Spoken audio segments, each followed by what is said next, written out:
Oh, Samsung. I bet that was um Baxter? yeah, I bet that was Baxter last night. That's what I did. Shalom. Hi, Shabbat guys. Shalom, how are you?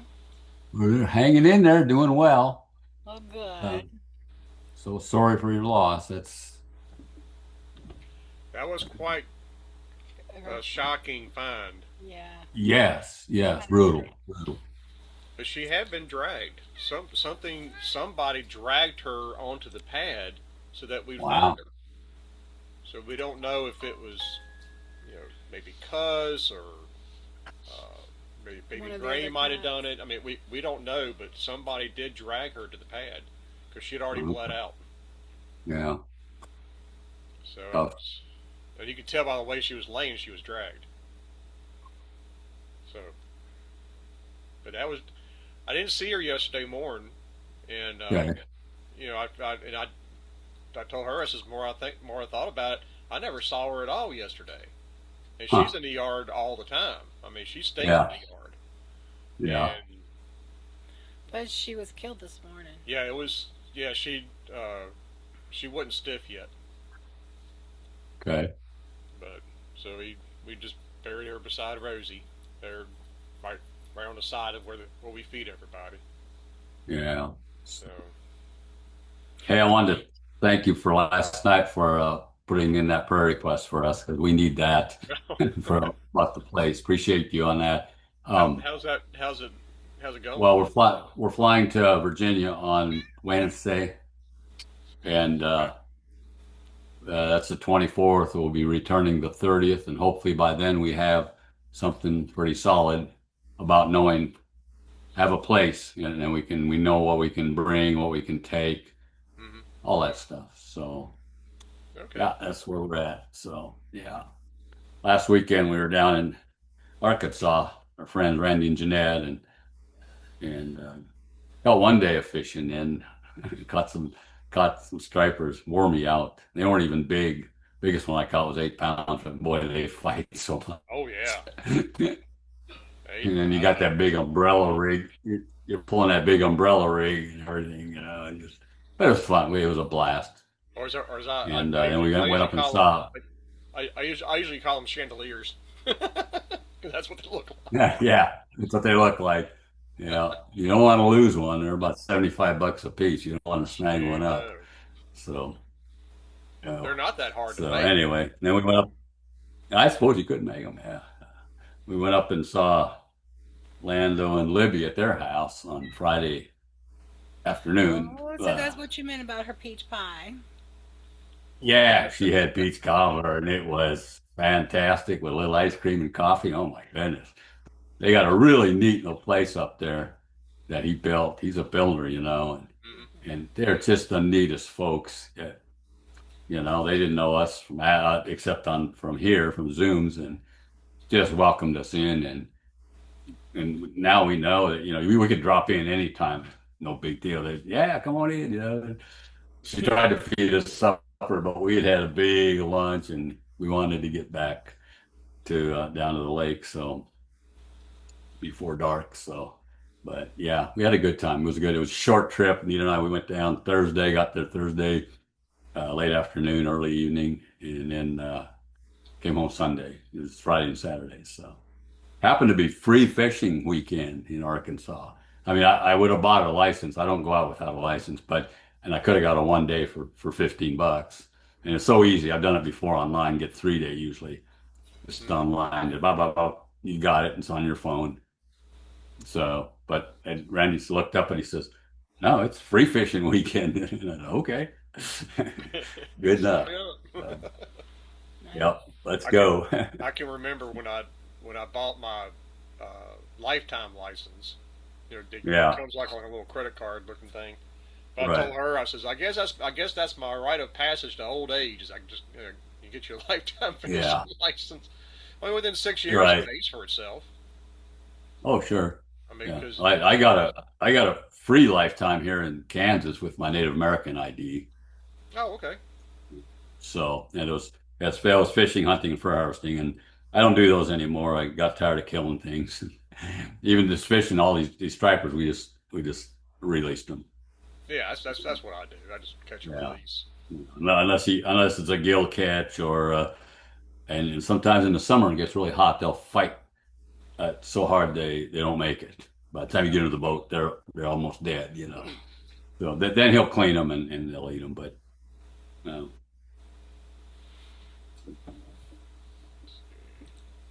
anyway, Yeah, yeah, it's interesting because where I'm at here, fishing the river, I have to have a trout stamp also, even though I don't fish for them. And yeah. Oh, really? I remember the first, let's see, when I went to buy a license this several years ago, about 10 years ago probably. Um, they told me if I was going to fish a river behind the house, I had to have a trout stamp. I'm like, wow, they don't stock them there.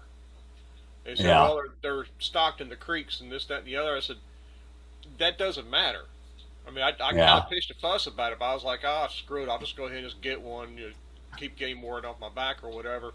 And the very right. next time I go out, what I do, I caught three of them Nah. while I was bass fishing. I'm sitting going, you gotta be Yeah, crazy. What's the irony? yeah, really. Yeah, But yeah, it is what it is. I mean, we got some big ones back there in the river, some big trout.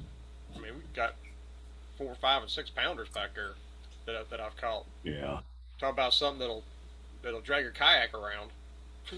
right. They will, Yeah, because they don't give up. But they're the same way too, though. If you let them fight too long, they get wore out. At least trout do. Bass don't, yeah. but trout do. Yeah, But it is what it is. yeah. So y'all want to try to find like a like a community thing or just individual house or what? Yeah, we're especially interested in a 55 plus apartment complex that we saw. Oh, Um, okay.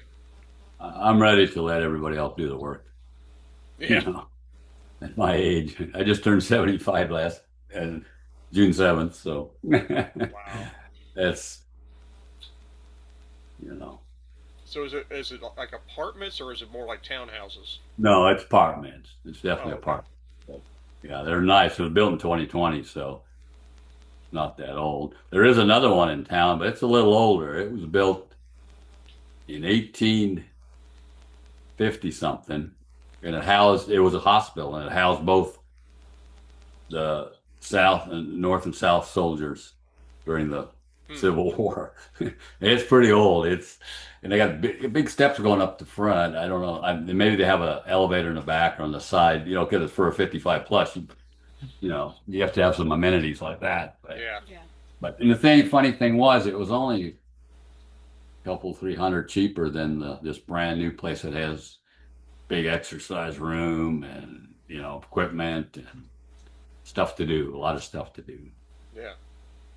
And the Shenandoah River's just not very far right outside of there. Hmm. The Blue Ridge, of course. And so I think I can find something to do. Oh yeah. Yeah. Yeah. Oh, Easily. I like to go down to DC and actually spend some time in some of the Smithsonian's, to see them, but you could spend years, going through some of that, Oh looking yeah. at all those. Oh yeah. I can remember there's a retirement community that I had to put over a mile of gutter on. I mean, it's all the way around, but it's one of those deals where a lot of money changed hands, and uh, one of the guys that was doing the ground drainage that I had to work with to run my downspouts and stuff with, he was telling me, he says, "You know what this place is built on, don't you?" I said, "No." He said, "A spring." I said, "You're kidding me." He goes, "Nope, and it's still running." I was like, "Why would they build a big apartment community on a spring?" He said, "Somebody's got to pay off somebody." Oh, I yeah, was like, "You've got to, dude. There is no way it's built on a spring." Well, yeah, it was probably, I don't know.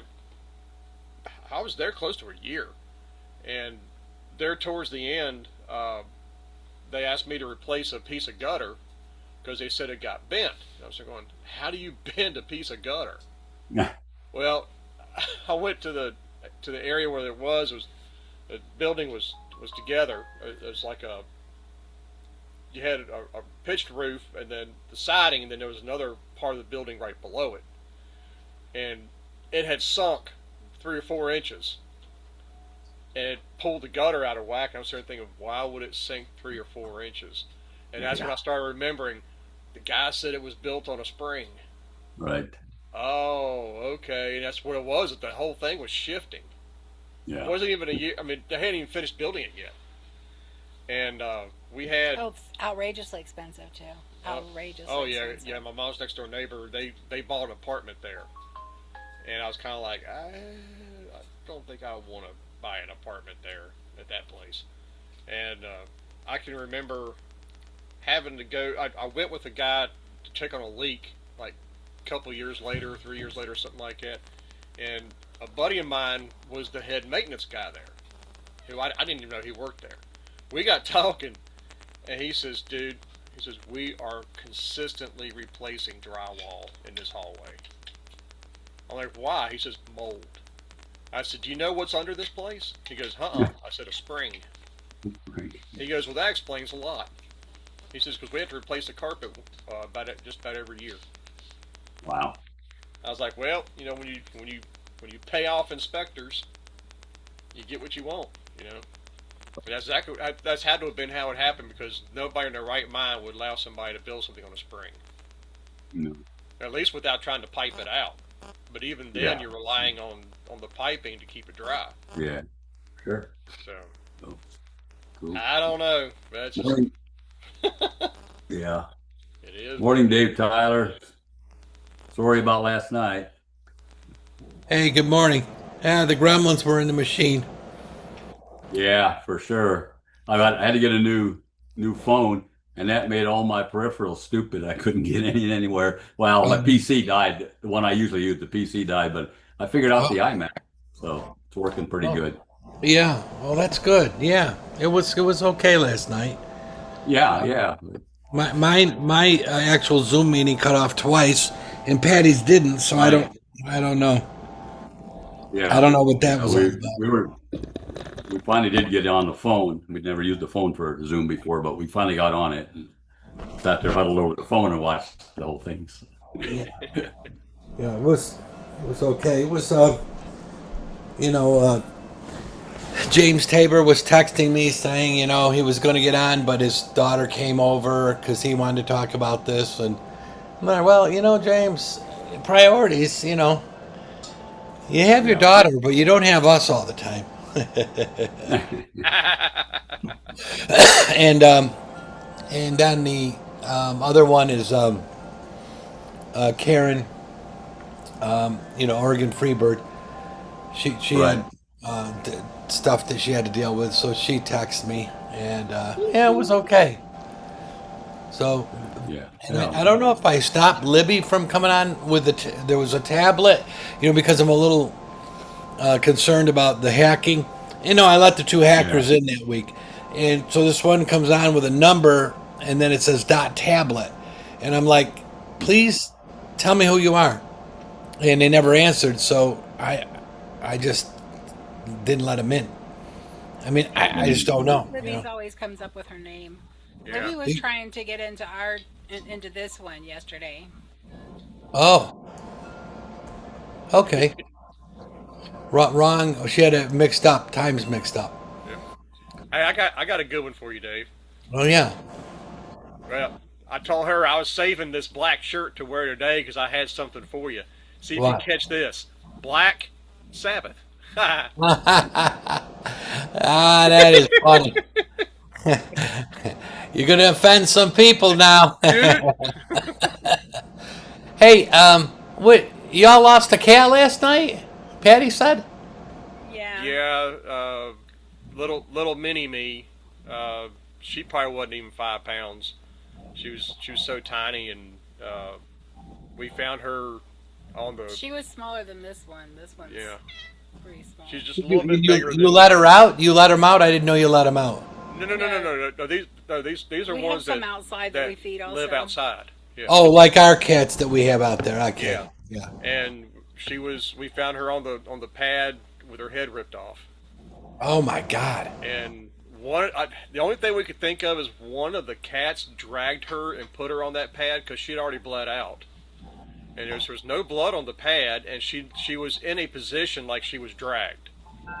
And And it just makes me wonder if one of the cats did that so that we would find her. It's very but something possible. 'Cause- something bigger had to do that though. Yeah. Yeah. I was and thinking maybe one of the dogs. it could have been it could have been a dog, could have been like she said it might have been a weasel, which I've never seen a weasel in the yard. But we live next to a river, so Yeah, so there's weasels possible. by the river, but okay. Wow. yeah, that was really shocking because I was shaking the canister this morning going across the yard, and I'm like, well, where's Mini Me? Like, she's always popping out from underneath the john boat or somewhere, and I just happened to catch a glimpse of her on the side, and then she was throwing the trash away. I told her, says, come here. And so that was our ox in the ditch, so I just went ahead and dug a hole there beside Rosie, and Yeah. we wrapped her in a cotton cloth and just put her in. Yeah, it's odd. It's odd that if it was a predator, that it wouldn't eat it. You know. I know. It Yeah. just, well, we used to have problems with coons doing that to chickens too. Oh, really? Which that's possible. A raccoon might have got a hold of her. I mean, I don't know. She was really tiny. She wasn't she wasn't somebody who would instigate a fight or anything. That's just not Yeah. who she was. Yeah. She was very very timid. I never saw her fighting with any of the other cats. Wow. Never did. And the only time she would get kind of mad at somebody is when mating season was in. Yeah. And they would try to mate with her. She's like, I don't think so. That was just Wow. it just wasn't her. But yeah, she was. We never got to touch her. I mean, she never trusted us that much. Yeah. But I could take my finger and get pretty close to her. She was kind of back up a little bit, but anywhere you went in the yard, she was right there with you. She hung out with you and everything else. Wow. She kept a little distance from you, but she'd always look at you like, "What are you doing?" But What's yeah, up? she was and we called her Mini Me because she looked just like Rosie, and she also hung around Rosie all the time, and she just came up. It's like Rosie has her own little Mini Me. Yeah. That's how she got her name. Let's just call her Mini Me. Because she was so tiny. And Rosie's dead too. Yeah, Rosie passed away back in February after we had that really bad cold snap. Oh yeah. She had the herpes virus. Yeah, she was sick a lot. She was her nose was always just chock full of mucus and and all that. And the last couple of days before she passed away, I noticed that she was sneezing blood. Oh man. And I even told her, I says, I don't think Rosie's going to make it much longer. No. And sure enough, she passed away on the ground right beside the pad. Wow. So stiff as a board too, man. She was frozen. Oh yeah. That's it's brutal. It's brutal. It was like 10 degrees that night or 5 degrees that night, and I guess she just couldn't handle it. Yeah. Bless her heart. And she was also one of those that was just a sweetheart. She was just a little lovey-dove. She would rub up against us, headbutt the other cats, rub up against them. And since she passed away, all the cats have scattered. Yep, she was the glue. Wow. Yeah, she was. She's the older sister of the big orange-tailed snake that you see walk around the screen a lot of times. Oh, okay. As Patty calls them. But yeah, that was his older sister, and it's interesting how they know because for about 2 weeks after we buried Rosie, which her other brother and sister, which Sally and Cuz, they actually laid on her grave for a couple of weeks. Wow. So they know. Mm-hmm. And that could be why somebody drug her to the pad. I mean, I don't know. I mean, No, you don't know. Nobody knows what cats think, but Yeah. Well, she wasn't. The only thing that was missing was her head. She wasn't eaten. Yeah, there was wasn't nothing torn into her. So it That's wasn't bizarre. a natural predator. Yeah. Yeah, that's just crazy. But like I told her, it hasn't really hit me yet that happened. I mean, it's but when I was in the kitchen a little while ago and I seen all the young ones there laying at the door and by the window and stuff, I was thinking, I am so glad you guys don't have to be outside anymore. Hmm. Makes me glad that we brought them in, gave them a home so they're safe. Yeah. And the ones we have, there's another litter that's in the backyard right now. It's was it 4 kittens, and they're almost 2 months, maybe month and a half probably. But it's weird. Two of them are Siamese. some kind of a Siamese because The lightest one is darker than she is, and Siamese when they're first born they're white Yeah, with they're their white. tips, but it's like a chocolate brown with the dark tips, and the other one's like coffee. It's even darker, but it still has the dark tips. Yeah, I've never seen a Siamese like that. Huh. it's really weird. Beautiful, beautiful kittens though. But she sent me a picture of them when I was at work, and I came home. I told her, I said, "You're not wanting to add those to the collection, do you?" I said, "Well, we don't have any like that." Can you get them to other people to take them maybe, or if you put it out on Facebook or something, or don't you do that? You got to catch them first. Oh, oh, And trust me, you try to catch them by hand, you're gonna be working out. mm, Because it took me a while to catch the 4 that we rescued that belongs to Shadow, and oh gosh, man, they put up a they put up a struggle. Let's put it that way. wow. They yeah, Hissing and spitting, and yeah, oh yeah. I'm trying to help you. Patty has a way. If our Peaches gets outside, she likes to bolt outside. She doesn't go anywhere, but Yeah, Patty just shakes the food bag and Peaches comes running. Yeah, that works if they're tame. Yeah. We check the food container to gather the ones when we're getting ready to feed them. Of course, they're usually out there waiting on the deck for hmm us. We had 5 of them out there this morning. yeah. I guess they hear us moving around the house. Well, the Keatons are up. The food is coming. The food's gonna be out here in a minute. But Yeah, Rosie was the one that recognized when the bedroom curtains were opened, and then she would turn her gaze to the kitchen curtains, and so she knew and it just didn't. which ones come first. It just isn't the same opening the curtains anymore because there's nobody out there watching. Yeah. Sometimes Sally's on the table, but and Right. she's beautiful. She's a tabby Siamese, and Oh. she's gorgeous. I mean, she's got the she's marked a lot like Sammy, but she's got more brown in her face, Hmm. which is where Becca gets her brown from. But that's Did did, she's beautiful. But everybody back here is family. I mean, yeah. everybody. Can you touch any of those outdoor cats or no? Yeah, you can Some of them, yeah. as long as you got food. Uh, You can cousin Sally will let you pet them. Of course, Rosie used to let us pet her all the time too. Then we got Sometimes TT. TT. We used to be able to pet her, but not here lately. Shorty Not since she sometimes. got pregnant. Yeah, not since she got pregnant. But and then of course you got Sunny, and Oh yeah, Sunny. now you can She's you a can pet she's a Sunny little tortoise shell. anytime. Yeah, she is a little. She's She's like she's the one that tore my hand up. she's really rough when it comes to affection. She wants it and she wants it now. Oh yeah. And you had better not stop until she's done. And if you pull your hand away, do it quick. She'll try to pull you back. Yeah. No, I'm not done with you yet. Come back.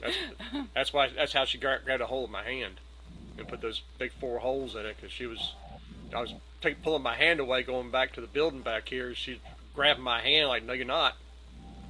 I don't know what it is about the tortoise shell. They're all small. Yeah, she's small, but she's built she has to be Shadow's first litter. She has to be because she acts just like her. And She's she built hold like her. that one up. She looks exactly like this one. Yeah, I don't want to disturb her too much, but yeah. oh. That's Oh. my little Sabbath buddy right now, little Sarah. It doesn't even weigh 4 pounds. Wow. She's Fully so grown? Yeah, Fully- full grown. Yeah. She's let's see, they are almost a year and 2 months. Yeah, Wow. Mini Me was a little bit bigger than her, but not by much. Yeah, she was 2.5. Hmm. But but we also got others back here that are much older, and like the we got one out here we call Big Fluff.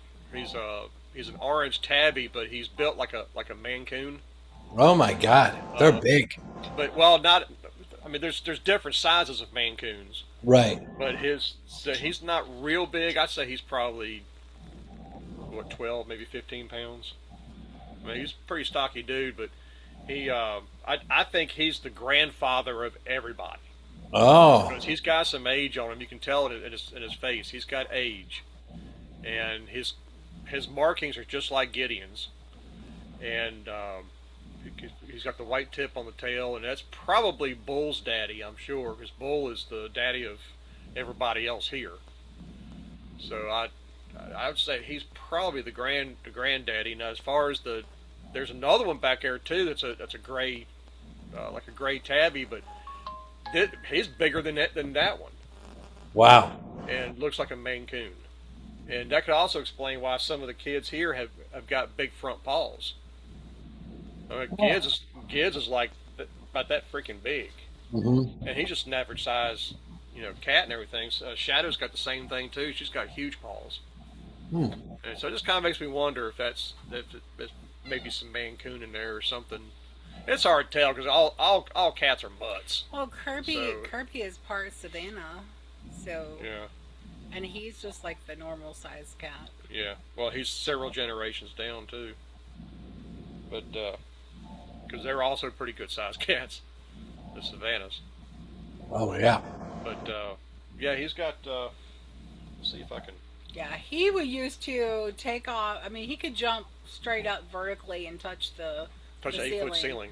ceiling. Oh. But He used to knock stink bugs off the ceiling. he's also going blind, and he's what 6 years old.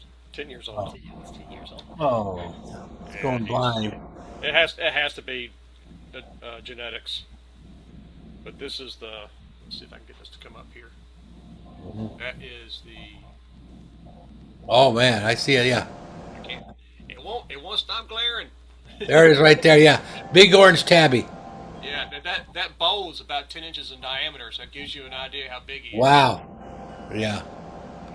And I think that's the granddaddy of everybody because you can tell he's got some age on him. Mm. I mean, you can tell he's old. And then let's see, where's the other one?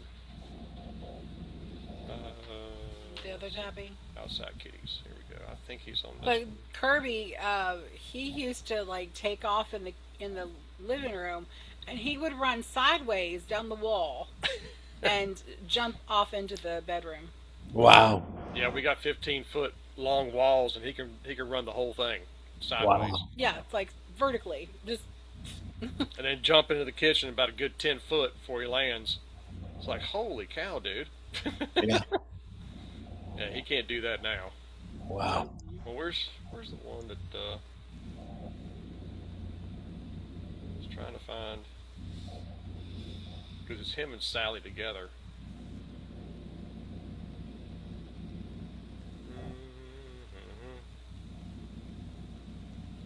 I don't see it right offhand. he has thousands of cat pictures on his phone. He has more cat pictures than he does of me and Kelsey. Or me. So you know what he loves the most. Maybe not. Okay, yeah, that's where it was. Let's see. Right there. Oh, here we go. This is the other one I was telling you about. He's got the Maine Coon tuft.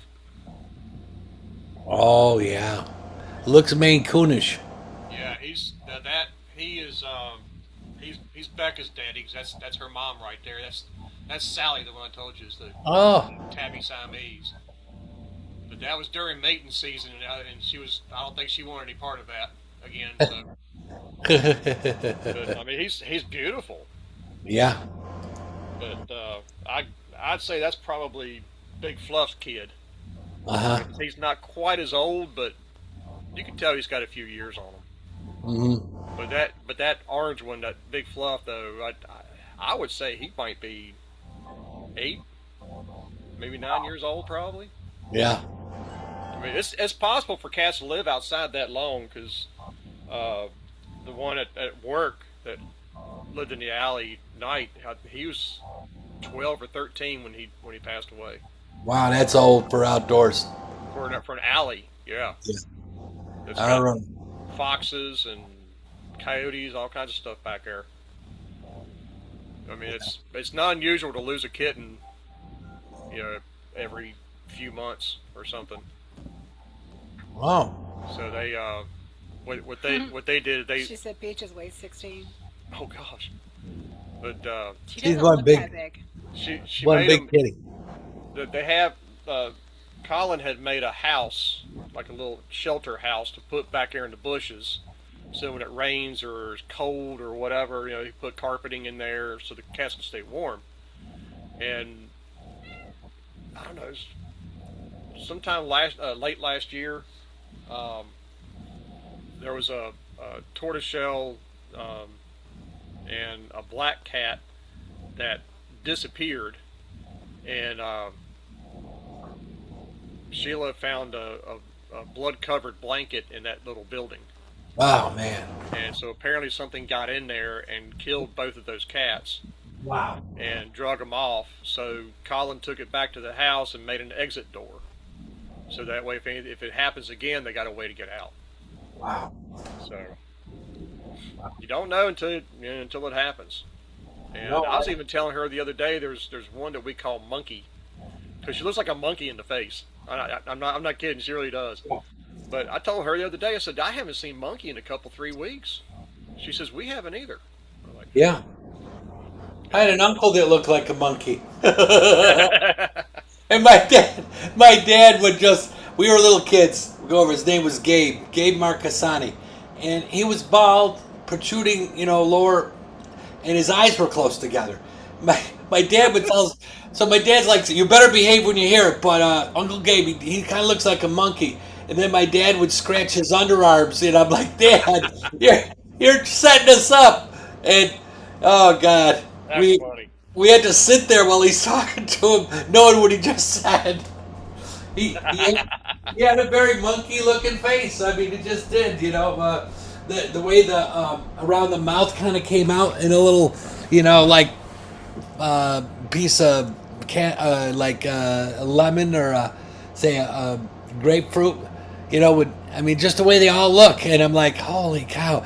And we're 6 or 7, and he's like, you better not say anything. So your dad tells you, look, he looks like a monkey, but we're not gonna. And then he goes and he scratches his underarm like, whoo, whoo. I'm like, and I gotta go sit there for like 2 hours because back in those days it was the '60s. You Dave, sat there. and he had the hair coming out of his ears also. That's the other thing. He had hair coming out of his nose and his ears. Oh God! Did you It. happen to ask your dad if it was okay if you ate a banana in front of him? And the thing was, back in those days, you sat on the couch or wherever they sat you, and you just shut up. You didn't move. I mean, it was like you went over to these people's house, and it was totally like, no, I don't want to go over to Aunt Conchetta's Connie. I don't want to go over to Aunt Connie's house, Uncle Gabe, because I have to sit there on a in a chair, and you can't be in the you cannot discuss in the conversation with us. It was a different time. That's why when I heard all that music coming out of the next door neighbor hippie kind of like age, I'm like, I want to do that. I love that music thing. That's and uh, funny. and it was so different. But it was it was unbelievable. So you got a cat that looks like a chimpanzee. You said? What, well, it's what it is she's a tortoiseshell, and it's just Oh, the Facial yeah, markings. her facial markings, the way that the tan is outlined around her eyes and her nose and everything, makes it look like the face of a monkey, ooh, and that's why we just called her Monkey. yeah. But which is what we call this one too, because she likes to climb things, Uh huh. Oh yeah. and she's good at it, and Hmm. she's very sneaky at it. That's why But I had to make a cage for the bread to cool off because she'd climb up there and get to the bread, oh, and she didn't care if you busted her or not. we have once a year. We have a volunteer fire department. Once a year, they get called to get the cat out of the tree. Like cat will run all the way up to the top of a tree. That I don't know. I don't know why they can't come down because they could if they wanted, but mentally. So they're up there and they get the hook and ladder and they're like, okay, we're going to consider this practice and Well, yeah, I guess so. Yeah. grab the cat, and I don't know. Peaches never ran up any trees, did she, Pat or Sheba? Yeah, she did not very far, but she also would jump that fence that we have out there when we first got her. Remember that? Was that Peaches? Yeah, that was Peaches. Yeah, so that's 8 foot tall. Yeah, that she was athletic. With that primordial pouch she has now, there's no way she's jumping that far. Yeah. I don't know. I'm just saying. I had uh back when I had Sheba, she was a gray tabby, and when we first started dating, uh, when I was living in the basement, I made a brick entranceway because the sun would always hit there, and she always liked going outside, but she would never go anywhere. She just wanted to go outside, soak in the sun. Yeah, who So doesn't? I just opened the door, and she's like, "Are you afraid of her running off?" I was like, "Nah, she's not gonna run off." And uh, I remember we would leave the house and then go pick mom up at church and go out and have lunch and everything. Come back and she'll still be sitting on the brick. She's like, "You're not worried about her leaving?" I'm like, "Nah, she ain't going nowhere." No, they All she know. wants, Some of them know. all she wants to do is sit there. Sometimes she'd go sit on the wall. There was like there was a concrete wall that separated the upper and lower level of the backyard. She'd lay on that sometimes and roll around the grass. And We do all this caretaking. I'm sure because you're cat people, you saw the meme where this ancient Egyptian cat comes back and talks to the modern day cat and says, "So how do you deal with the humans?" "Well, they feed me, they take me to the doctor, they give me a good place to live, and they clean up my messes." And she goes, "Oh, so they still worship us." I've seen that. It was funny. I haven't seen that, but it sounds right. We like I watched a cat psychology. Who knows? They talk like they know everything, and who knows? But he claimed that the best way he could describe how a cat views us is that we're a larger but more clumsy cat. And I don't know if that's they feel that there's no distinction. And that like Peaches walks around and follows Patty like Patty's the Messiah, the female Messiah. I'm like, that thing's always walking around, and if Patty goes to the bathroom, it's like Patty's royalty, and the cat is there to serve. I don't know, strange. And it doesn't like the fact that I sleep with Patty. It really doesn't like that. I snuggle with Patty, and it's like, don't get your hands off of my goddess, or whatever he's thinking. Anyways, I can remember when she would come up on the weekends, and I would have the doors open or whatever, and Sheba was getting ready to go out, and she got a kick out of this. I told her, I said, "It's getting ready to get dark out there, so every 15 minutes you just come back in and let me know that you're still out in the yard, and I'll let you stay out there for a little while longer and everything." And about every 10 or 15 minutes, she'd come back in, stand there and go, "Hello." Like, "Thanks for letting me know." And she turned yeah, around and go right back outside. I'm sitting going, "That's a smart cat." yeah, yeah. She Well, was.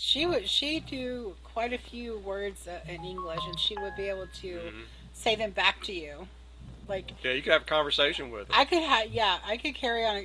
She like kept me company during the day when he was at work after we moved in together, and I mean I could just carry on conversations with her, and she'd just talk right back to me. wow, wow. Yeah, it is like some of them are very talkative, and others aren't. A lot of cats. Our cat Sheba, the polydactyl, She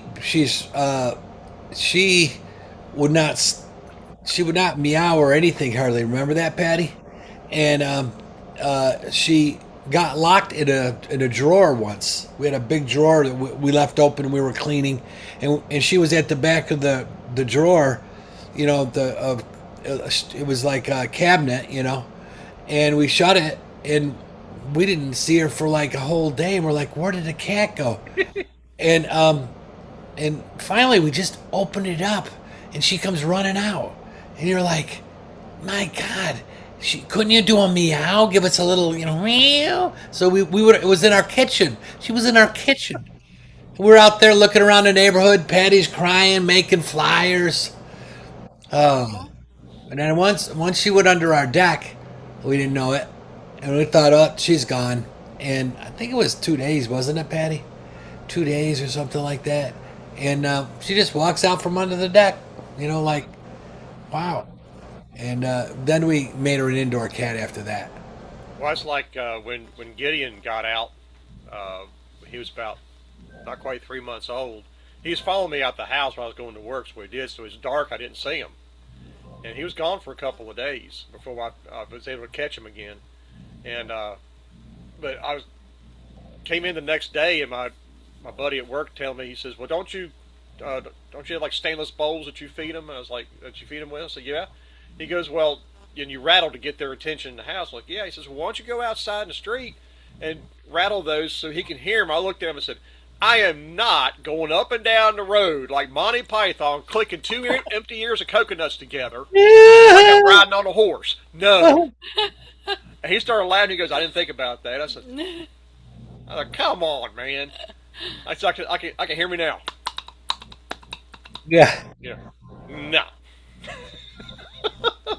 Oh. Oh yeah. But we ended up getting a trap, and we caught him like, who was he? How long was he out? 2 days, and I put sardine cans in the cage. Because they stink worse. Yeah, and that guy's apparently he was here. Yeah, I think he was underneath the deck and the Yeah. It's very possible that's where he was, although I never could find him.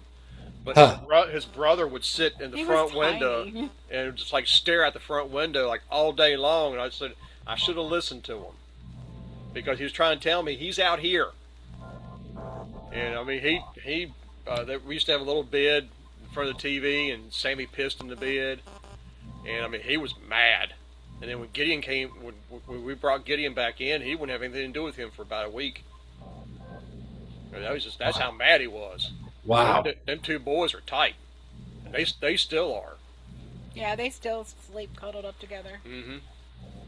I mean, not all the time, but they're still At pretty, night, they're Yeah, they they're get in they're my cuddled chair together. and curl up together at night until midnight or something like that. And then just everybody starts piling on top of me.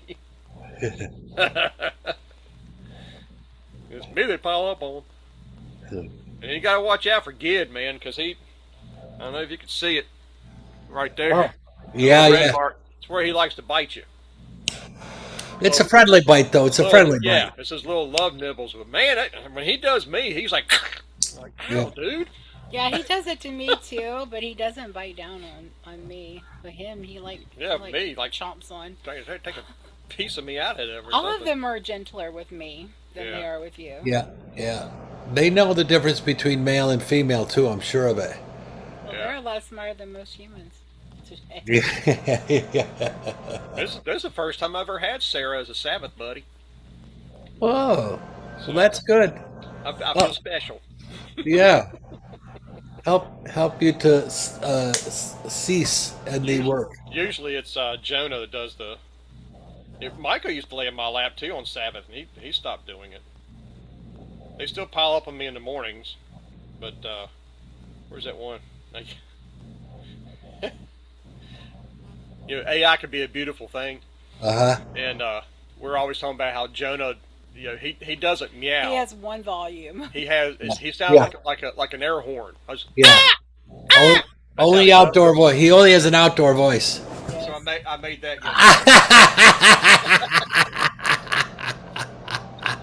But he does sound like one. I'm serious. He does. Oh, That is funny. And this morning he was wanting his cookies, and he was like singing doing that, going like, dude, can't you meow like everybody else? Yeah, I just don't know. And then we have some here that don't hardly even talk to you at all. Yeah, They just like Nene and Shadow, and yeah. they don't really say much of anything. And then we got Sheba, Rena. she was just like that. She just sit there and look. Didn't. Yeah. If you stepped on her, she would Come on hardly now. even. She would hardly even make a noise. She'd go like "ew," and that was it. I mean, now Peaches, unfortunately, has a horrible voice, uh, but I think she means well by it. Cats have all these different voices. Some of them are just so beautiful. You know, one of our first cats that we had when I was growing up, it had a meow, meow, and then others have these different voices. That's like Sammy right here. He likes to, whenever he's laying down He is somewhere, very high pitched. as soon as you walk in, he's like, Oh, I'm like, hi, Peaches, buddy. Peaches always sounds like she's angry. It's like, Yeah, rare, rare. It's just like, what, you know? I love you. That's like Abigail, the other orange tabby we have. She always gives me kisses, but she also gives me angry kisses. And Oh, if she's not happy about something, like yesterday morning, I saw her in the bedroom and I picked her up and I said, hi, Abby, and she kind of stepped back. She was like, started growling. I was like, why are you growling at Daddy? She kept growling at me. I said, can I at least have a kiss? And she just kind of goes, ugh, and then put her head. I was like, well, at least I got a they little know kiss out words. of it. The cats know words. That's for sure. Do you? That's I remember. I noticed you said you two prep on Friday. hmm Yeah. So do you not work on Fridays, Todd? No, Oh, praise yeah. it was I was leaving, usually leaving around noon on Fridays because we were doing a lot of grocery shopping. We kind of Yeah, had to keep a normal schedule because Kelsey likes everything the same all the time, which I yeah, understand that. yeah. And I had found out that some guys at work had gotten some raises, so I went to the owner. I said, "Hey, man," I said, I can do what those guys do in the field, but they can't do what I do in the shop." Right. And he goes, "Did I forget to give you one too?" I was like, "You didn't give me one." And he goes, "Oh man, I am so sorry." And so it's a shame he's retired, but yeah, he told me, he says, "You know what? I'm going to hook you up." He says it's been a while anyway, hadn't it? I said it's been a couple of years since I had my last raise. He says, "How about we do this? Since you leave on Fridays around noon anyway for family stuff," I'm like, "Yeah." He goes, "Why don't you just have Friday off?" And I was Wow. like, "Well, with the pay cut and everything." He goes, "No, no, no, no, no, no. I'll give you a big enough raise to where you're still making the same 40-hour week." Wow. And that was like a $6 bump. I Wow. was like, "Holy cow!" He goes, "Would that work for you?" I was like, "Absolutely." He goes, "As a matter of fact," he says, "you're not going to the field anymore either. I want you to stay in here." I was like, Wow. "That sounds good to me too." So, All so right. when he left, the boss still kept it. Yeah, he's still that because he knows it's family, and John was always a family first person.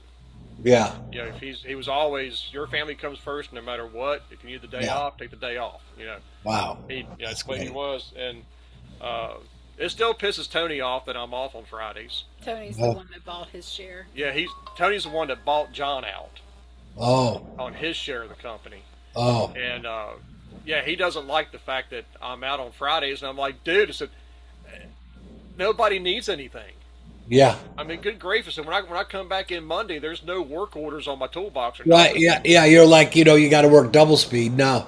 Yeah, and so he gets all mad about that and everything. Well, it'd been probably, of course, you and me have talked about this before as far as how you take care of your employees, Yeah. and it's close to 6 years since I had a raise, Wow. and of course I went to the other owner of the company because he told me when John retired, he says, if there's anything you need, you just come see me. I said, okay.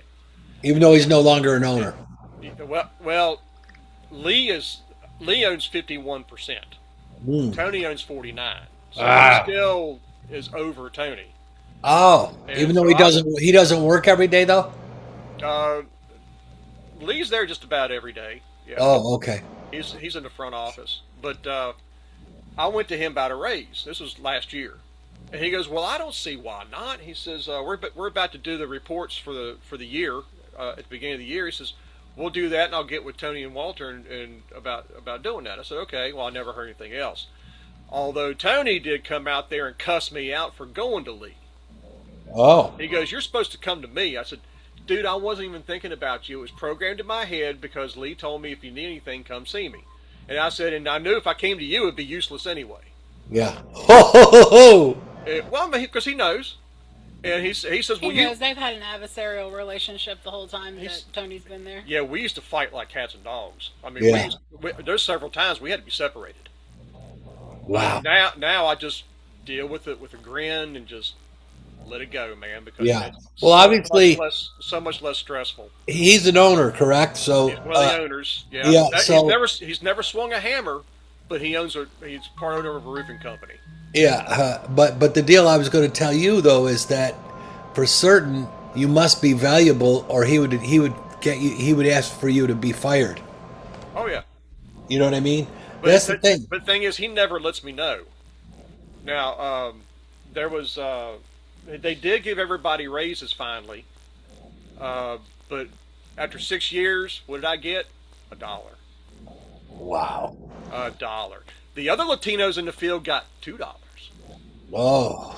And I've thought about saying something, but like, you know what? It's going to be pointless because he's narcissistic. You should say my name is really Keith Inez. Well, the thing is, my buddy Joe he ended up having to quit because of health issues. Yeah. And he's got COPD really bad. Oh. And so that literally leaves me the only white guy out there. Wow. And my other buddy Mal, he's Oriental. And Yeah. It's just me and him. There's another Latino that works with Mal that they don't like, and the other guy who's from Costa Rica, who's like he drives all the trucks and does trash and stuff like that. Yeah. Kind of like the gopher guy. They don't like him either. Really? Because Lee hired him, not them. So they can't stand the ground he walks on. So it's just I got four you. of us that Yeah. talk to each other, and that's it. I don't talk to anybody else. And I was telling her, I said they need to change the name to Nepotism Roofing, Yeah. because as long as you're family or you're a friend, you can get a job there. And you have to be Latino. You can't be anything else. Are they Latinos? The owners? No. Huh. That's weird. But the guy that they put as the superintendent of everybody, he's from Guatemala. So his sister works there. Sister at a roofing company. Huh. A girl at a roofing company. Now, I'm not saying they can't do it. I'm just saying you don't see that. Oh no, it's unusual. Yeah. And, It's like plumbers. How many plumbers are women? Honest to God. And you can start your own plumbing business. I'm not saying anything wrong. Yeah. Jordan Peterson said that, When you go to a construction job, how many women do you see? right. Very, And very usually, few. if you see them, they're tough looking and they have tattoos. And not like woke people. They have tattoos like, the skull and crossbones on them. But the real messed up part is the favoritism that they show around there. Yeah. And I see it.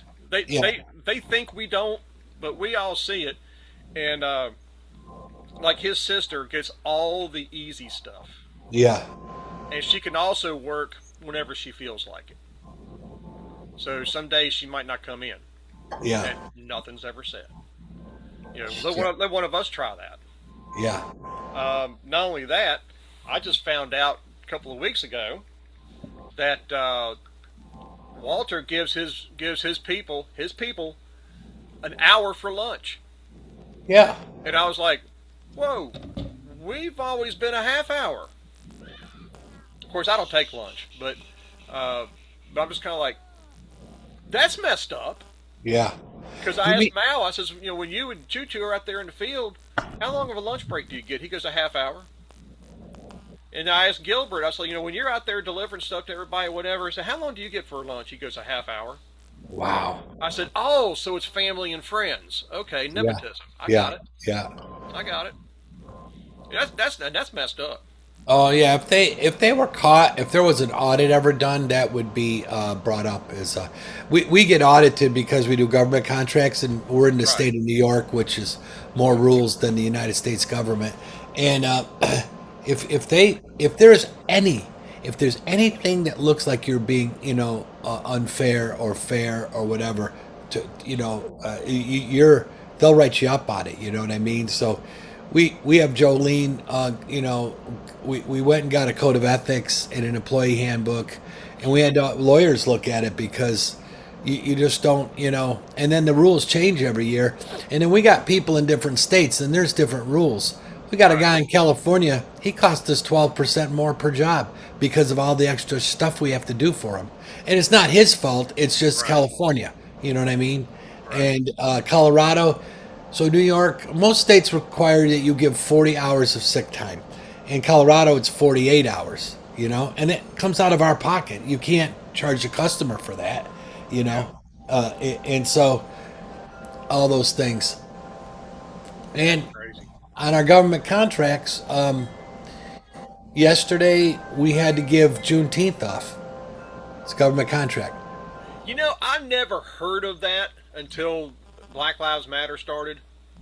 I've never heard of Juneteenth. I've never even heard of June 19th being anything. No, it was. I can tell you this: it didn't start until Obama.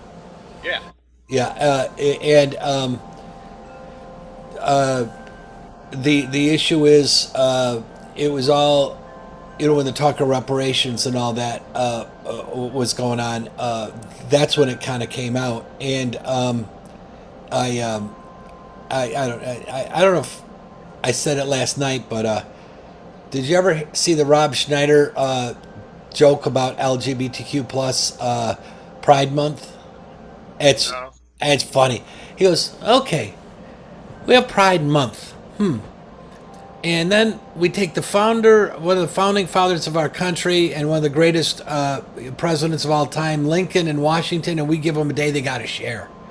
Oh yeah, And, yeah, yeah. I saw that. Yeah. and then he goes, and then for the people who died in war, we give them Memorial Day, one day, and we give veterans one day. And yet, 4th of July, one day. But we have to give these people a month. And it makes sense. I mean, Yeah. really, a month? That was another Obama thing. Hmm. And you know what? I don't want any other flag flying at my school except for the American flag. That's it. We have the POW MIA flag under the American flag, but you don't. Why would you fly a pride flag? I think that's giving the wrong. You're creating separatism by doing that. Well, supposedly Trump has Oh, told it, oh, signed a executive order or something where they can't be flown at all. and that's the way it should be. I mean, my point is, I know that people of different sexual orientations have had trouble, but so every person in the world has had some sort of trouble. I told you the story before, but my grandfather came from Italy, worked on the railroads for 30 days in a row, and they gave him 7 days of pay. And he goes, "Where's the rest?" They go, "You don't like it? Whop, without paper, go back to Italy." That's what they told him, and he just sucked it up, and eventually started his own restaurant. And my grandfather made the best pasta. I hate to say that about my mother and my grandmother. He made pasta from the north of Italy that was just it was. And I'd go down in the basement. He had a basement kitchen. My grandmother had the upstairs kitchen, the kitchen, and it was two different cuisines. Yeah. Hers was Southern Italian, and I like the Northern Italian better. It had he rarely used tomato sauce. It was pesto kind of stuff, and he had a garden that was 1/3 of his property, and man, that garden was just massively beautiful. And he was there every day because he retired when he was 65, and he lived to 103. Wow. He when I was born, I was the first male born, and he goes, "That's it, I can die now. I have a male in this country," and everyone hated me for that. And he'd play the mandolin, and I would play the guitar, and he would teach me all these Italian songs, and it was so beautiful. That that's how I learned the guitar. And I see who was Samsung. Did you know the That's Samsung? Baxter. Oh, it's Baxter. And then there was that person with the olive and the That was, strange. that was David Conley. Oh, David Conley was on. Hmm. Yeah. Oh, probably went to bed. Yeah, possibly. Yeah. It is what 8 o'clock there, 9 o'clock. Mhm. And Yeah. you, Kitty, Which means we'll have Valentino on here in a few minutes. Oh, that good. What's that kitty's got a beautiful coloring. Who's that kitty? This is Bibbles. Blind Bibbles. She's our oldest. She's blind. Yeah. Hmm. She's over 13 now. But she's still kicking, but she's just grumpy as all get out. Our first cat my dad got for us, Boots, uh, pure black with these beautiful green eyes, and he tried putting boots on her so she wouldn't kill birds. And she lived till 19 and three quarters. And Wow. I remember I was in Philadelphia going to Boeing helicopters, and Patty called me and said they had to put boots down, and it was devastating, because I was like maybe 7 when we got her, and she lived most of my life. It's kind of like that I say about Patty. We've been married for 46 years. She's been with me most of my life, and you forget what it was like even being single. I mean, I do. That's true. Of course, you was talking about cats talking to you. We do have one here that it's got to be the happiest cat I've ever seen in my life. Uh, and she fits her name. Her name is Rena, which in Hebrew means joyful. Yeah. Jubilant and everything. Oh yeah, man. I've never seen a cat like that. I mean, Wow. Beautiful. she just talks and talks and talks and talks and rolls around on the bed, roly poly, all there, and talks to you. And Oh. I'm like, because I can hear her back there, or she'll follow me in there and jump on the bed and just like flop on her back with all four legs in the air, just talking to me. I said, "Did you have a good day?" Yeah, yeah, yeah. I was like, well, tell me all about it. And she's in Yeah. the office just rolling, laughing. She says she is so funny. Yeah. She feels like how silk feels. Only silk is cold. She Yeah. feels like warm silk. Oh. But her Yeah. fur. I've never felt a cat that feels like that. Her fur just feels like warm silk. Steve's dog Max has the most softest fur I've ever had for an adult dog. Hey, I see Ronnie and Charles came in. Hi, Shabbat Shalom, everybody. Howdy, Chuck. See Ronnie. Hi guys. Oh, quit being grumpy. What's the weather like down there in Mississippi, Ronnie? Wet, wet, wet. Oh Oh, man, boy. we've had winds that have been just 25 to 30 mile an hour gusts. There's no storm with it. It's just windy, and the sun is nice out there. There's clouds, but and it's 67 degrees, but which is low. But I don't know where this wind is coming from. And you look at the clouds; they look like got motors in them. We had We, that we got Thursday. a lot of flooding down here. Is your house built in a place where the floods are not bad, or is it can Oh, it be I'm flood? up on a hill. Uh So huh. I'm Smart. fine. I'm just the low lying areas. We got a lot of runoff, and it just ain't running off fast enough. So that's the No, way it there's is. only so much the earth can swallow. Yep, yep. So it is. Excuse me. It is what it is. So we'll endure.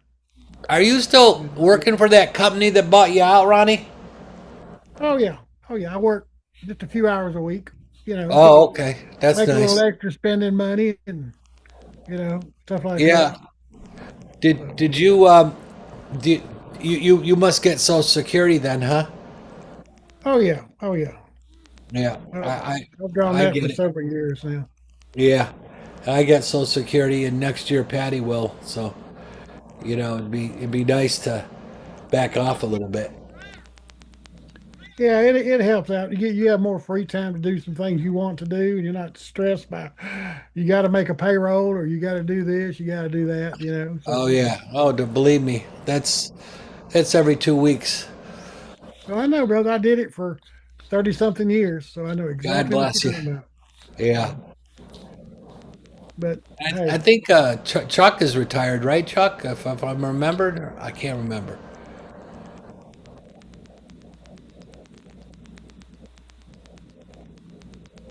Yeah, I'm retired, and I'm still in bed. What time zone are you in? Joke. I'm joking. I'm joking.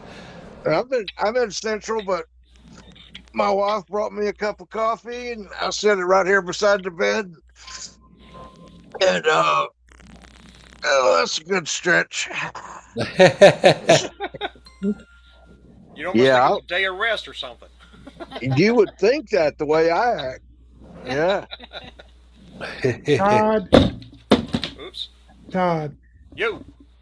I got to tell you about this group I heard of yesterday about talking retiring. Dave, you listen to this now. Okay. They call themselves Romeos. Okay, Yeah. it's a group of men that get together once a week, and they call themselves Romeo because it's retired old men eating out. I thought that was cute. That That is cool. is. That is cool. Oh man, Romeo. Is that around your area, Ronnie? It's about 10 miles from here.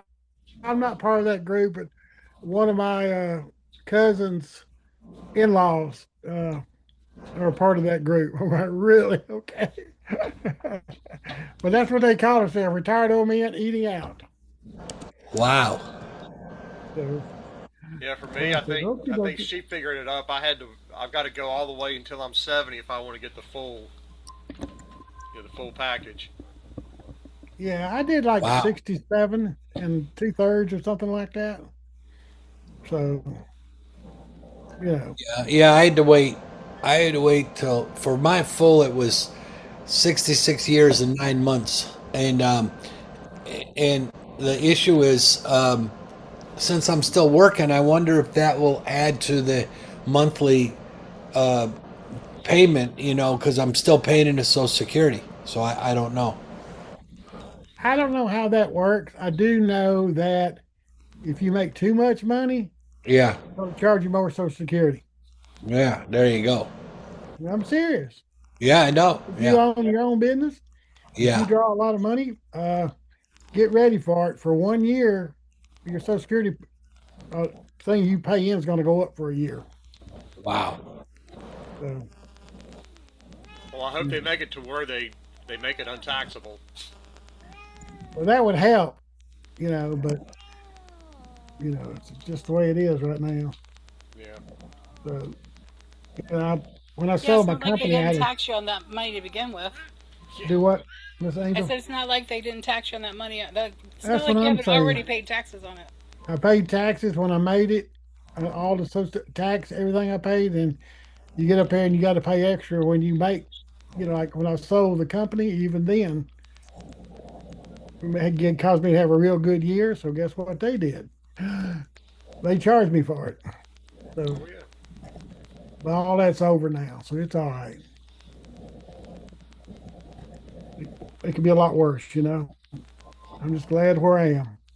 Yeah. Well, you made it. You made it to the end. That's the way I look at it, buddy. That's the way I look at it. No, I don't want stress, no drama, Yeah. peace, quiet, helping other people, doing what's right. Hey, I can't ask for no better. Yeah. Wow. You almost can't see Jonah because of my shirt. Todd, There's the eyes. This is the air Todd, horn. how many cats do y'all have? 13. As far as indoors, we have 13. Yeah, I don't know. yeah, I've lost count how many are outdoors. Yeah. yeah, We have a lot of black cats outside. yeah. It's getting to where you almost can't tell them apart. But they all have their individual personalities, from what I've Oh yeah. seen. Oh and yeah. that's what's so unique about them. And I mean, interacting with them is like children to me. You know. Hmm. It's like I got this one too in my lap. Mhm. that's I the don't think he appreciated that that's very that's the much. orange tail that Patty's always talking about. Is that a snake? Yeah. But no, that's a So, snake. Angel, you responded to that email I sent about the churches up there in that West Virginia area. Yeah. With Yeah, I saw the videos on YouTube about some of those snake handling churches there years ago. Yeah. That's how I know they're still active in West Virginia. I can't. I was so young when we went to a snake handling church. I do not remember where it was. Yeah, I mean, it could have been West Virginia because we often went to church in West Virginia, but I didn't. I right. can't remember. Well, the first time I went to a Pentecostal church, they started cutting up, and Wendy Bagwell had a story about where they brought out the snakes. He wanted to make a door, and that's the way I felt when I first went to Pentecostal church. I saw them doing certain things, and like, I got to leave this place, but I was right in the middle of the pew, and I couldn't get out. I had people on both sides, and I was just like stuck right there.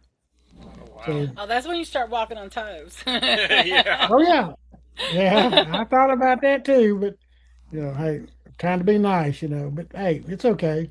It was a learning experience. I learned something from it, and so that's why I look at it. I haven't been to a whole lot of different churches.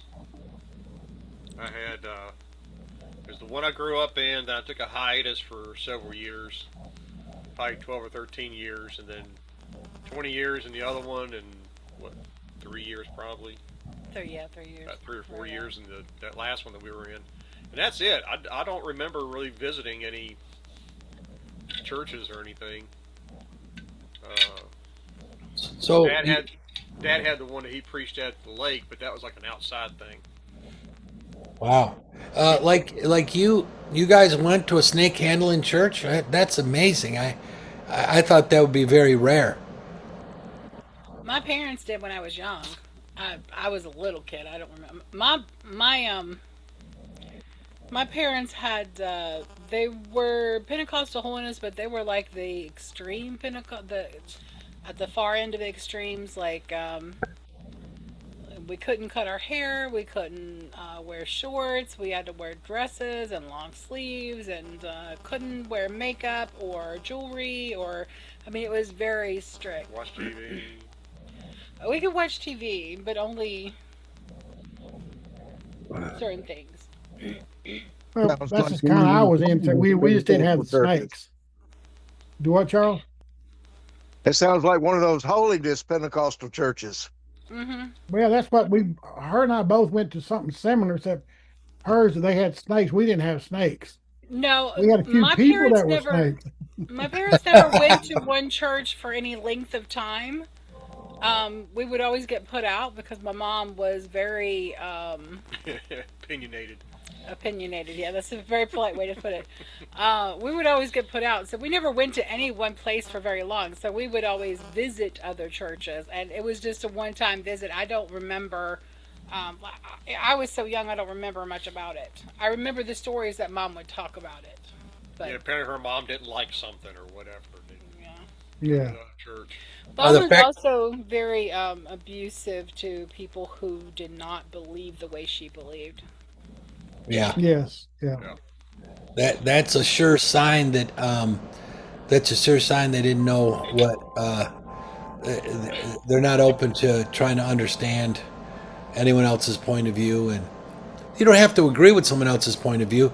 But I listened to Catholics, I listened to Orthodox Jews, I listened to, and I've learned something from everywhere I went. But I still have my own faith, and keep that to to myself. I For the first time, I've been on academia.edu for a while, and a lady downloaded my one of my papers, and she actually asked me, if you don't mind me asking you, what is your faith like? Because it was it was about I didn't really get into the actual faith, and so I wrote back to her, and that was last night. I haven't heard from her, but no one else has ever. When they download a paper, I think only Dr. Tabor. He downloaded two of my papers, and he said thanks for these, Dave. But most people don't ever say anything when they download, you know, a paper. Even though academy.edu software will ask you, would you like to tell the author why you downloaded this paper? And most people just hit skip. So you wonder, you I've know, never been asked that. I access it on my phone, and I've never been asked that. when you downloaded someone's paper, Yeah. mine says, would you like to download all the papers like this, and it groups them, from other authors and things, or just this paper? And then it said, would you like to tell the author anything? And I usually say, this subject's interesting to me, and thank you for writing the paper, Dave, or something real simple. And I and may have maybe just clicked past it. yeah, But you're talking about, how everybody has their own opinions and, yeah, you know, be cordial about it and everything. And I'm like that too. But I had a guy leave a comment on my channel yesterday, a bass fishing channel now. And he says, "Peace be with you. Jesus is the King of glory. This world is not our home. We are going home soon." I just gave him a smiley face and a thumbs up. yeah. I You mean, know, what I can don't you know. say? That's, Yeah, that's, my channel's not one to, no. get that kind of stuff with. Although I do end every video with "May the Father bless you and keep you." I do that. But Yeah. Well, that's your own faith, so you can say it, yeah, and the other issue, I remember I when there was the BBS's bulletin board services back in the '90s. There was none. The internet was still very, and a lot of BBSs were done for the wrong reasons, like pornography or illegal trade of guns or, that kind of stuff. But I was on one. I met a young Ross Nichols and Dennis Jones, who was in United Israel World. I didn't. They weren't in the United Israel World Union at the time, and I I remember there was this guy from England said these statements about the Old Testament. I'm going to say that's the way we talked back then, and I wrote him this like 5-page response. It took me 2 days to come up with it in a very nice way. I was trying to explain things that I thought he was wrong, and he just writes back, "Nah, that's not right. That's it." And I started thinking, well, why did I spend all this time trying to explain to this guy what it is, And so, anyways, I had some good discussions with people. Most of them were extremely devout Christians. I would say of probably mostly the Protestant varieties, and some of them would get really angry if you challenged anything, because I was saying, from the beginning, I never believed Jesus was God, and I didn't believe in the Trinity. I mean, since I'm 11 years old. So I would say things nicely, quote Jesus saying, "Well, there's none good in heaven but God," and he was down on this earth. Now that he's back up with the Father and the Trinity's there, he's good, and it's like, wow, these are the words of Jesus, and you're telling me that now you've thought that's now Jesus never said when I go back home I'm going to be part of the Trinity's never mentioned. The term is never used in the Bible, and it's another one. I would talk with the Jews. Shekinah is not in the Bible. It's something the rabbis came up with, and I I think it's a great concept, but to say that this is biblically based, really, I talked with another man years ago about multiple wives. He was an Orthodox Jew. And he said, well, we choose not to have multiple wives, but we can have multiple wives. And I'm like, where in the Bible does it say that? Well, look at all the ones that did. I didn't say that David or Solomon didn't have multiple wives, but where did if God wanted you, to be one flesh, you know, and I understand. I mean, look at Jacob, two wives and two helpers, four women that create the 12 tribes plus the one girl, Dinah. He had 13 kids. What what was like, where did that come from? And also.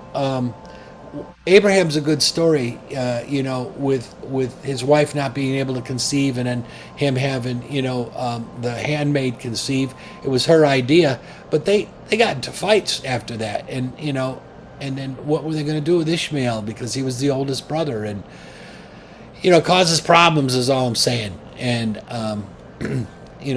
I don't see the need, but that was it. That was the way that a lot of Orthodox people believed. Then the other one was Catholics not being able to have, priests not being able to have, wives. Where did that come from? Hey, Valentine.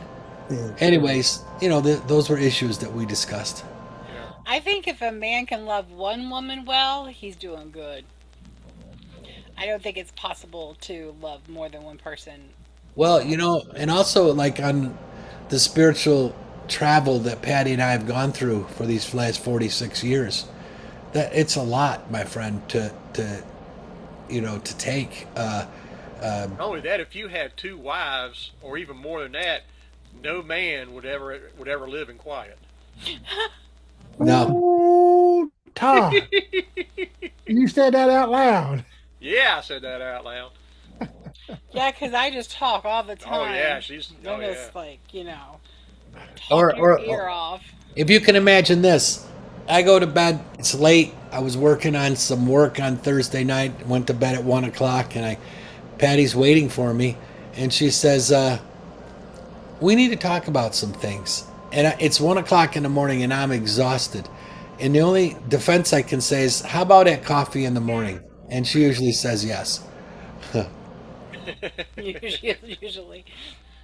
I don't know if I was going to bed and if she looked at me and says we need to talk about something, I'll be like, uh Yeah. oh. Yeah, because you're not going to sleep, Todd. You're going to be awake.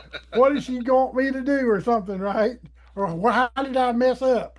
No, Yeah. the way no, she's whenever she has an idea, It comes out my mouth as it's soon as it pops in but my head.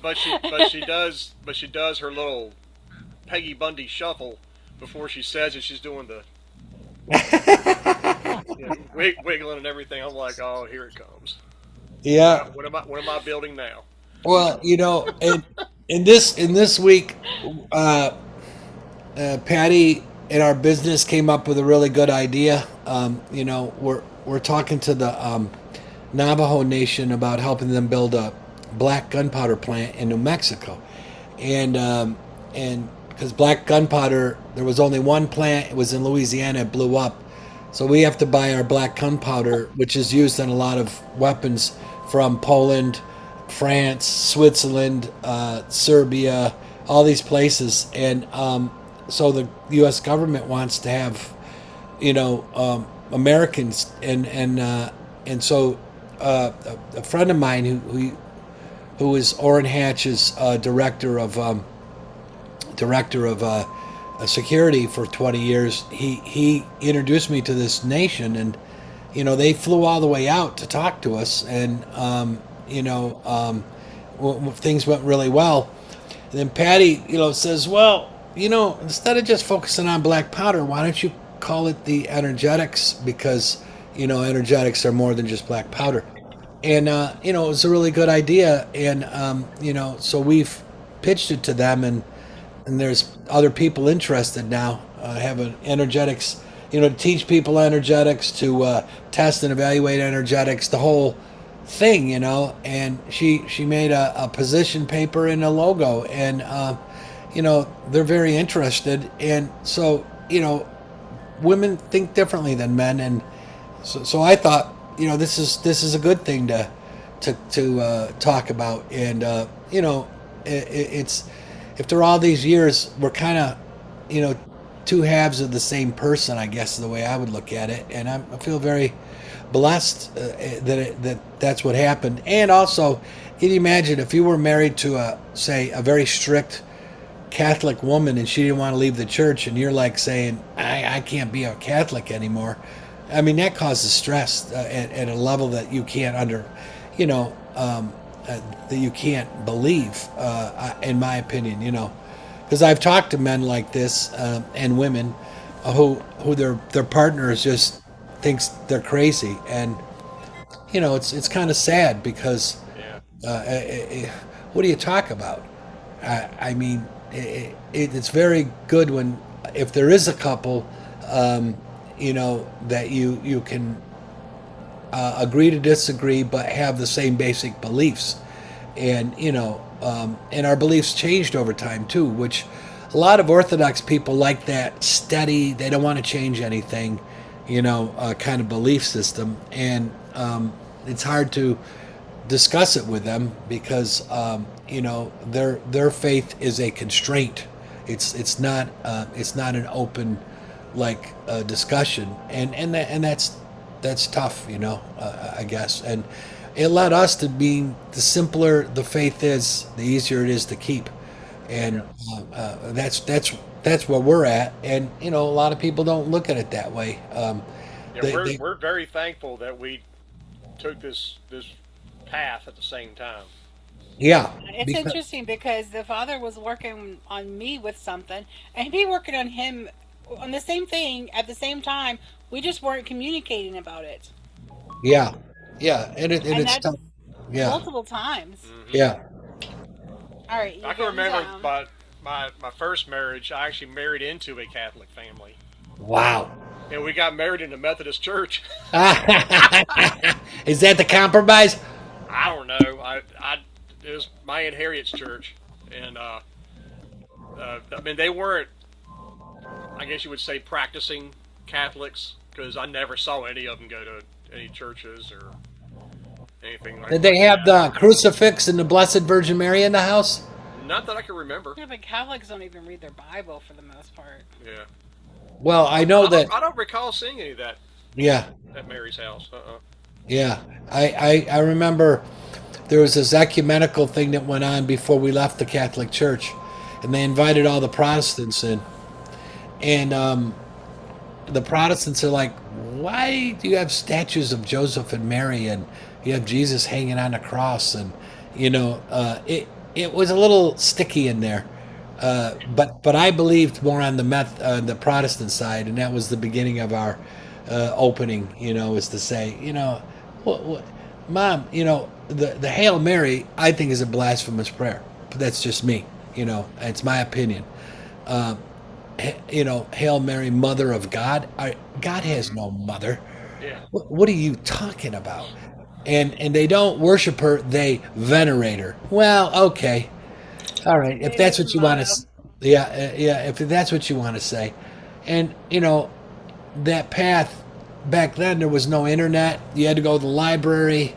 You know, you had to read academic papers, and it kind of started me down the path, you know, of all these things. And I'll end it with this. I think I told you when I finally learned that in the Old Testament, or what we now call the Tanakh or the Hebrew Bible, that the divine name was used over 6,800 times, I was like, what? It's only used once in the King James Bible. And so I went to the library, and oddly enough, I'm not kidding you, there's a Jewish librarian there. His name was Abraham, I swear to God. And he said, David, you need to go into this room, and I'm going to bring you some books. And it was like 4 o'clock in the afternoon. And I'm going through these books, and it was a matter of I was so happy, and then there was the matter of I was angry that I was lied to about it, you know, for so long. And, you know, it was, he comes and knocks on the door. It was 9 o'clock. He said, David, the library's closing. And I had like 23 books on the table, and I'm writing all these notes. And he said, you can come back, Dave. You know, and I'm like, what? What did they do this for? And because I didn't believe Jesus was the same, it really improved my point. You know, Lord, Lord. well, that one's uppercase, this one's lowercase. Well, wait a minute. You're hiding the concept, the name, and it was my first big revelation of a Hebrew type, and I was very grateful for it. And I used to go see Abraham when he went into the nursing home, and I would bring him Jewish like treats. And one day I go in there and he's eating a ham sandwich because that's what they were feeding. And I said, Abraham, why are you eating that sandwich? He said, well, some of us are only delicatessen Jews, and I'm like, wow, it floored me because when we dropped the pork and shellfish and all that, I've never eaten it again in my life, knowingly. Maybe if I was on an airplane and I got a salad, maybe in that salad dressing there was some pork or so. I don't know, and but my point was that we know at home, and people come over. Well, we're gonna bring a pizza. Well, wait a minute. You can't have any meats on it. Oh my God, really? Yeah, just put some vegetables on it. And so people got used to it. Here's another one that happened too. I'm sure it happened to you. So I was 16, 17 when we celebrated our last Christmas. I was still in high school, and I would tell people we don't celebrate Christmas, and they'd come over. Where's your Christmas tree? Where's your Christmas light? We don't do that. And I didn't criticize them, but every year they would ask the same question. Where's your Christmas tree? Where's your oh, okay. And then eventually, they kind of got it. But every time I meet someone new, they're like, "What are you doing for Christmas?" Well, it's a day off because the federal government's off. Yeah. So I take it off. I take off all the other federal holidays. But the issue is, for me, is that people, it's so much a part of our culture. It's hard to get out of that whole thing, And the other thing was when we were celebrating holy days, it really caused a lot of problems at work because sometimes a proposal's doing Yom Kippur or whatever, and we were pretty strict about those things. So we worked extra hard to get it done in time or whatever, And the idea was at the end of the day is that the world wasn't made for the Hebrew Bible in this way, this country, I'm glad I live here. I'm proud of this country, of what it's achieved, and it's always had its problems, but it's not a country that follows the Hebrew Bible like that, in my opinion. And so it's tough sometimes to explain to people, why are you taking the day off? Well, because it's Shavuot. Oh, what's that? And then you have to explain. I explain it to them if they want. Or I just say it's one of those Jewish holidays. Well, you Jewish now? Yeah. You have, Jew bastard. Ooh. No. Oh, gee. Well, you know what it is anti-Semitism has come up in ways, since I've been aware of it. It's come up in huge ways that we had a Jewish family live next door, so we knew about anti-Semitism, and it's not, but it's so bad now. It's become blatant and cool to be anti-Semitic in many ways, especially in like New York City, in places like that. And around here, the far right, we're always anti-Semitic. We have John Birchers up here. I don't know if you know what that is. John Bircher is a far right society. We have the KKK up here. So those people were always anti-Semitic, but now it's kind of the college kids that are anti-Semites. That the Jews control everything, and it's a cabal, and they control, Hollywood and the banking and finance and real estate and all big businesses, and I just don't start in that road and you saw that we got hacked 2 weeks ago on our Shabbat welcome. Mm-hmm. That's mind-boggling. Like, what were they trying to achieve other than harassment? you know, which is a form of terrorism. And and eventually, what happened in Nazi Germany didn't start out that they were putting people in death camps. It turned into that when you got the basic most of those people as total anti-Semites. It was easier for them to put people in a gas chamber. I think. I mean, I wasn't there, but there's been some really good talks by the last of the Holocaust survivors saying it's happening again. It's happening again. And you And know it what the doesn't. messed up part is the Vatican financially supported that. Yeah, It's never gone away though. It's never gone away. It's always been there. yeah. Hate finds a way of lurking in the shadows when it's not so popular, and then when it sees an opportunity, poking back out. It comes. It's just what it is. Oh yeah, It will never go away in your or my lifetime, and it's just there. But it's okay.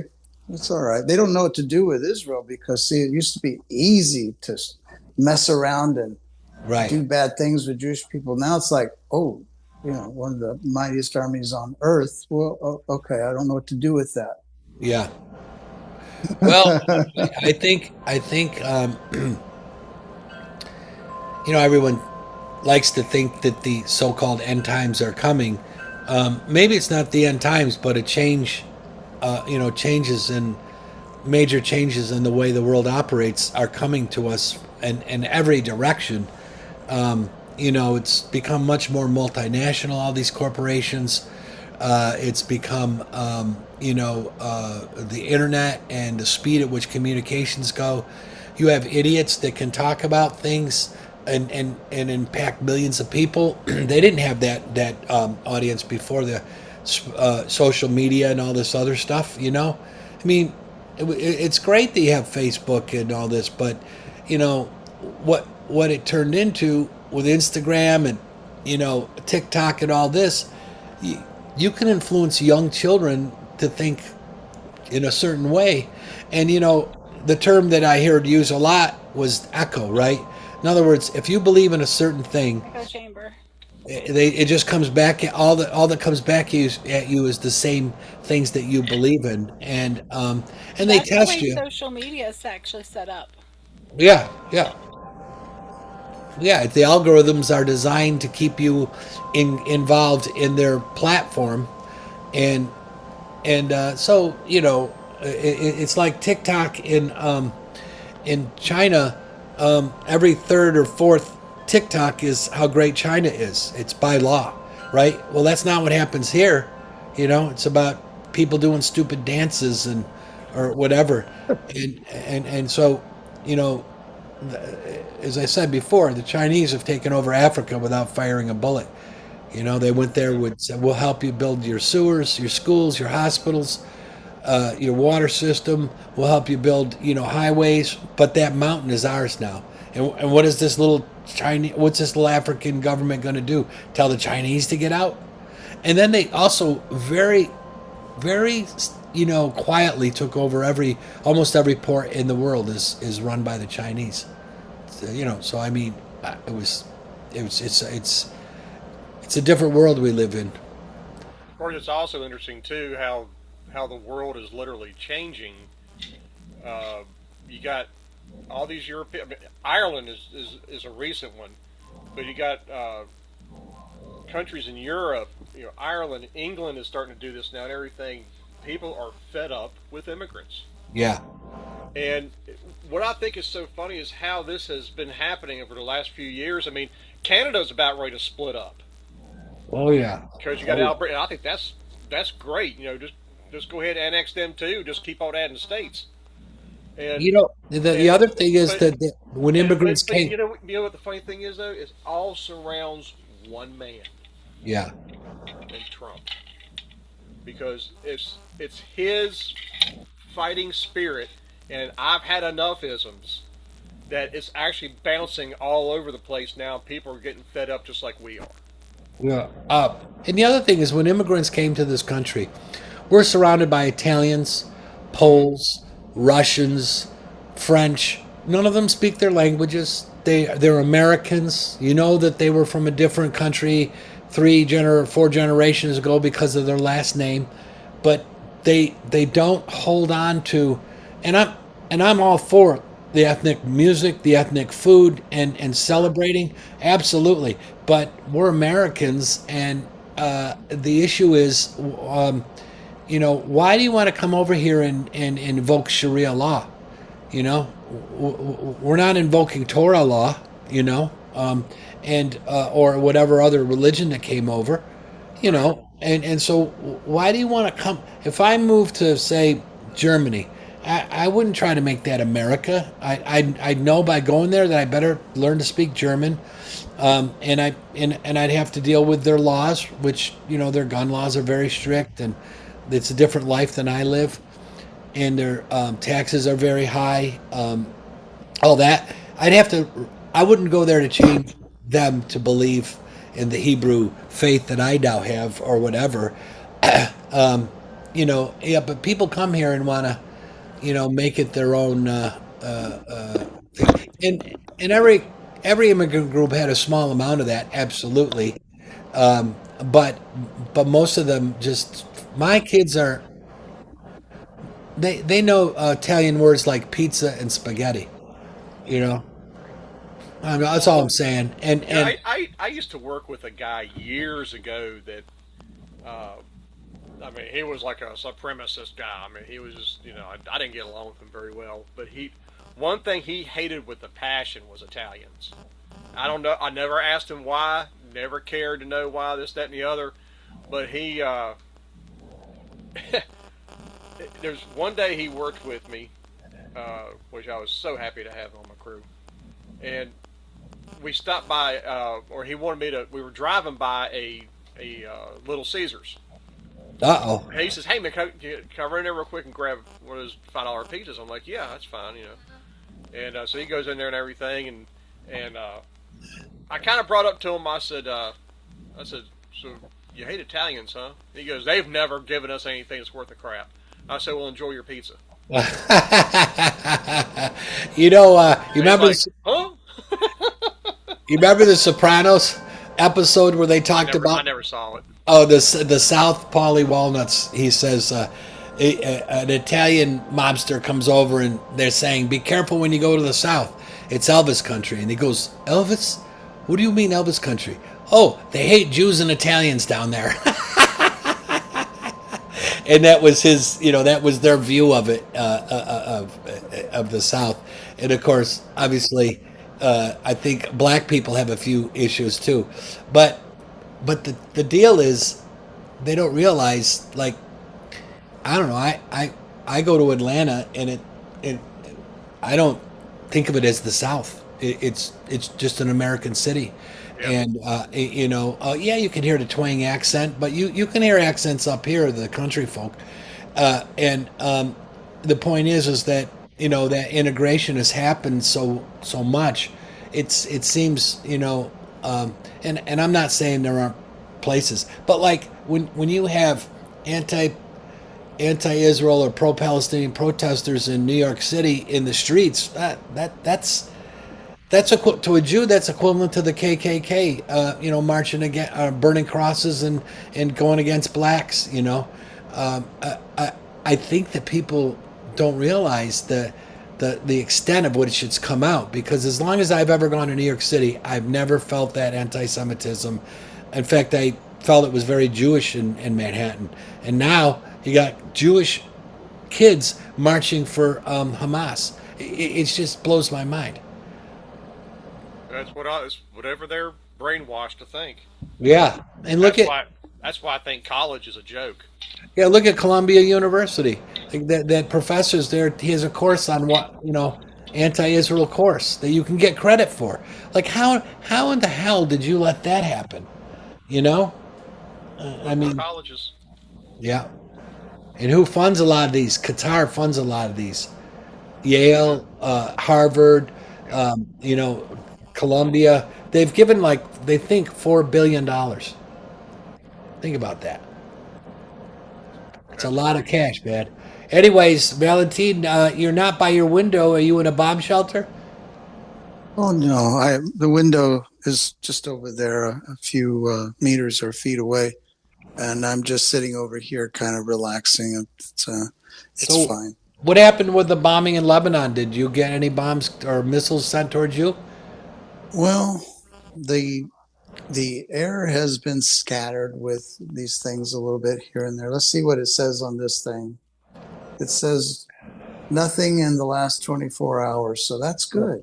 Yeah, That's yeah, very good. That's good. yeah, yeah. And but it's okay. Whatever. It's an interesting little dance that the leaders of the world are doing right now, Oh and yeah, it's it's just what it's going to be. It's yeah, okay. Israel's had the entire world against them several times. yeah, Israel, the country, has, and it's yeah. been at times where less advanced technology, sophisticated weaponry, and it's okay. It's going to be all right. The thing that troubles me, you were talking about and it is troubling. So Yeah. I'm not making light of the people who speak these horrible things or call out for whatever they're doing. I don't think they've thought it through too well. And I don't think they quite understand that their opinions and their digital address and their everything is all on it's all online. Oh And yeah, people are documenting this stuff. yeah. Just it's unbelievable. And one day it's probably going to come back on a lot of these people. They're going to find lack of advancement in their job opportunities. There'll be a lot of that because robotics is just unbelievable these days. And Oh this yeah. cat, this cat at Todd and Angel's place, that's the cutest little cat. I was laughing a minute ago. I had to turn off the microphone. It was so funny. But the cat, that is. But the people, I just well, young people, I was probably like that too. I'm sure it was. I'm positive. So people just not anti-Semitic, of course, but just to the point where people say things when they're young or when they get older and they just haven't quite got it together and they think it's okay to spread hate. They don't realize it comes back on them. Any curse you put out there, it has its way and will come back on the person that says it. You got to be real careful what you speak. There is no way you're not going to receive your reward on that one. It's impossible. Maybe in this whole life, somebody walks through the raindrops and feels, totally at ease, but probably not. And if somebody really feels secure in their mind, body, soul, whatever, and they are spreading hate, those people are the same kind of people in Germany who, at the end of a horrible, horrible thing, their wives and their daughters were on the street asking, "How many today?" And I don't know if you guys know what that means, but how many people raped you today? Their wives and their daughters every single day after the war for a long time. That is a horrible way to let hate end. It's awesome. It's an awesomeness, not in a good way, in a way that we can't even imagine. And yet, they kind of learned something. It seems like Germany learned something, and I'm not in any way making light or saying anything positive about the horrible things that those people went through No, after. you can't use the word Nazi in Germany. You cannot say the word Nazi. Yeah. If you, But go I mean, ahead. Sorry. at least there was some recognition, And Oh yeah. I don't know if you ever saw Arnold Schwarzenegger's talk about anti-Semitism. Well, It's his amazing. father was Yeah, that's not yeah, Nazi, and, yeah. and and he puts his father down, and he said, "My father became a drunk because of what he saw, and he Be ruined his horrible. life." And Arnold Schwarzenegger makes some really good points in that talk. It's about 20 minutes long, and it's like he spoke up about it because these people, when the whole herd starts turning, people feel comfortable. You know, Mhm. the first rabid anti-Semites are like, "Oh, you're crazy," you know what I mean? But then when the whole herd starts running, everyone starts jumping in. They know no better. Really, they know no better, and they don't think on their own. Mm. And like you said, it's like and I don't want to get into controversial things, but it's like when a woman decides to have an abortion and I can't have this baby, all the right things, it's good, come on over here, we'll have your abortion. But it's been studied that not only do they have problems with their reproductive organs later in life more than people who don't have abortions, but the mental, well, my kid would have been 40 now, my kid would have been 50, what would they have been like? That would have and been rough. and That'd be and rough. it's a tough thing, and it's like I my son was taken from me in ways that we couldn't stop, but I wonder what he'd be like now too. And I didn't even have an abortion. We didn't ever have an abortion, but the point is that I wonder, like when the herd starts going that way, and they talk about women's reproductive rights, and well, it takes two to make a baby, so the sperm donor, he has no say in what happens to that baby, you know what I mean, either, like and I know that there are a lot of issues that surround it, but the best thing to do is not get involved with you know premarital sex, as much as you can. I know it happens, but then to be as careful as you can be, because, children, every birth control system has a failure rate. It might be really small, but it can still happen. And, I studied failure rates in systems, and I started reading, and they said, "Oh yeah, and birth control has a failure rate." I'm going, "What?" And they give rates of failures in birth control, and they're different, but the point is, the issue is, when you're creating life, it's a beautiful thing. And as to anyone who's, I took both of my kids out of my wife's belly, and held them. I was the first human to hold them. And if you don't think that's life changing and life altering, then you don't understand. And maybe that's what they should do. Some of these people is say, "Look, here's what happens when you." They made us in 10th grade in sex ed. They made us wear 8-month pregnancy backpack, but it was in the front, and you had to wear it all day from when you got into school in that day till you were ready to leave. And it's like, this is what happens, kids. Just think of that aspect. And it was really like, man, I can't deal with this. You know what I mean? And the girls had to do it too. And it's like, it made you think, wow, and, And that's the easy part. oh yeah, that's the easy part. Once you hear that screaming the first time, you're changed for life. I told this before. I'll tell you too quickly. Patty struggled with our first son, Daniel, and it was, I don't know, 14 hours, and she obviously was in bad shape. And I went home to sleep for 2 or 3 hours, and I came back, and the bassinet was at the end of Patty's bed with Daniel in it, and the nurse was changing the diaper, and I come in beaming, and she goes, "Who are you?" I go, "I'm the dad." And she hands me the diaper and said, "You're going to learn how to do this." And I remember the weight of the world came on me, like, oh man, we got to change diapers. And to be honest, my sons are the only ones that ever peed on me, because you pull the diaper off and the pee comes out. They start peeing. You're like, it's not too well. One of our dogs was on my back and peed on me, but no other humans ever peed on me before, except for my two sons. And it's humility that you learn, and the fact that you can't give this baby back. I mean, it's not like a pet that doesn't work out, and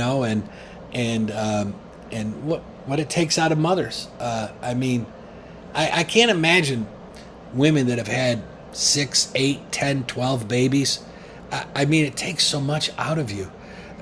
You can see it physically, Anyways, but when the herd starts saying it's okay to do all this stuff, that's the problem. And I see the herds are much bigger now. Is my whole point, Valentine? Is that you know in New York, they voted a Muslim mayor who wouldn't even go to the Israeli Day parade, or I mean it's insane, and 23% of Jews voted for him, and I don't know if I'd call it insane, but I would call it calculated. yeah, yeah, it's insanity to me, but yeah, it's calculated, and And I guarantee that Sharia law stuff you were talking about a little earlier, yeah, that is extraordinarily calculated.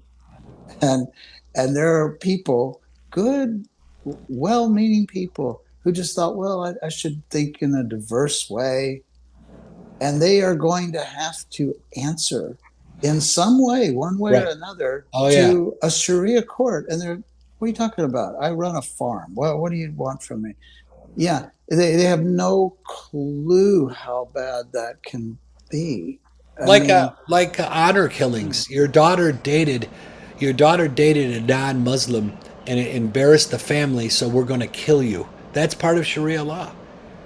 Come on. yeah, there's a village. If we were by the window, I'd show you a village right across the way, and there was a doctor, a really great doctor. He's an Arab doctor, and he was saying, I think I'm going to move to Carmiel because it's just not safe. And not Naf is the name of Oh the yeah, yeah, And he says, it's just not safe there anymore. He said, there are these bad people that are there, and all these, honor killings and stuff. And it's true. And it happens more often than you'd like to think. yeah. And they're pretty bad stuff that can happen. But you know what? They don't come down here and mess with us. I mean, they come over here and shop at the big center. Of course. Now, does the Israeli government just look the other way in those honor killings? Oh no, no, no, no, no, no. Everything's investigated. That kind of stuff's unacceptable.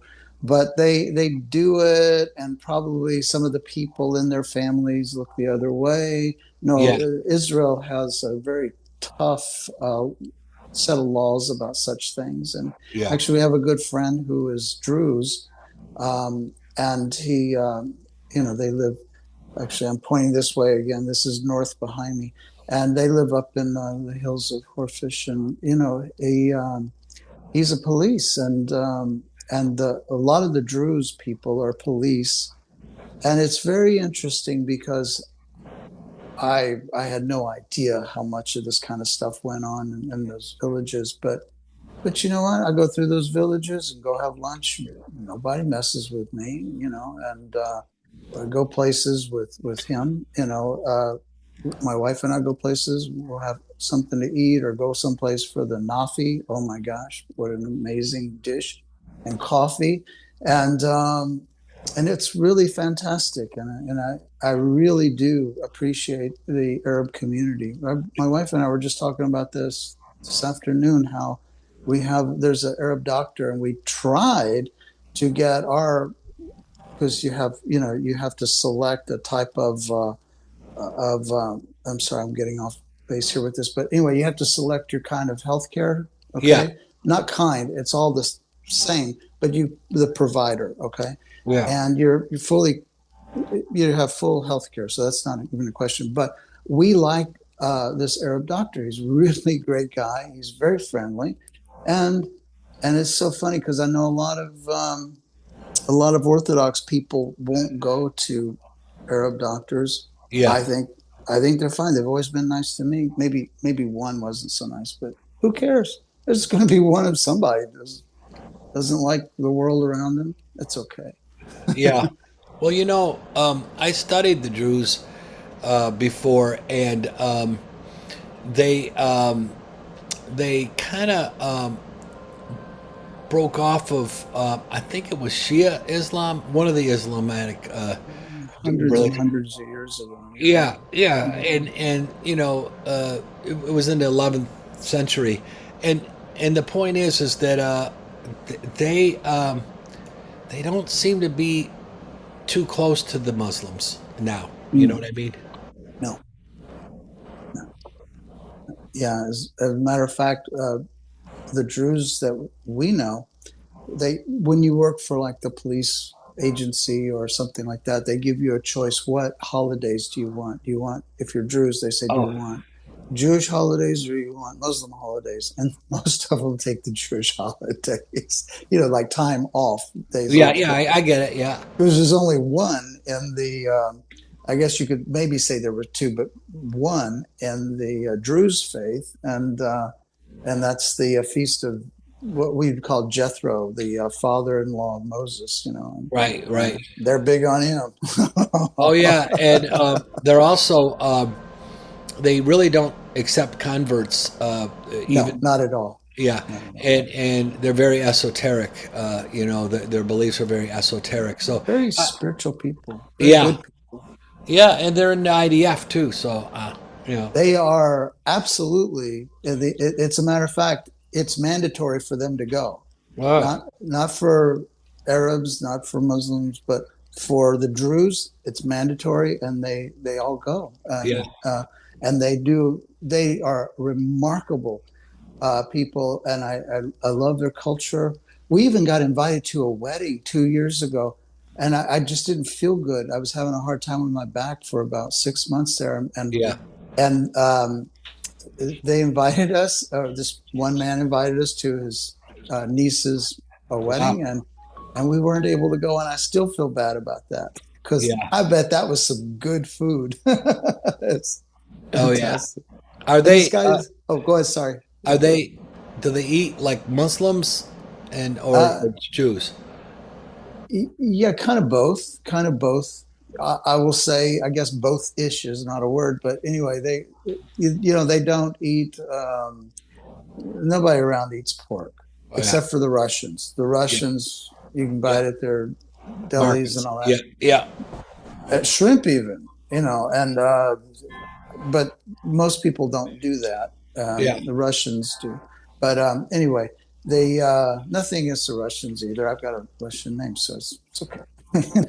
But the Druze pretty much stay to the same dietary constraints, you might say, as Jews or Muslims. Uh, And the only difference I would say is that, well, no, I guess it'd be because they don't do alcohol either, mostly.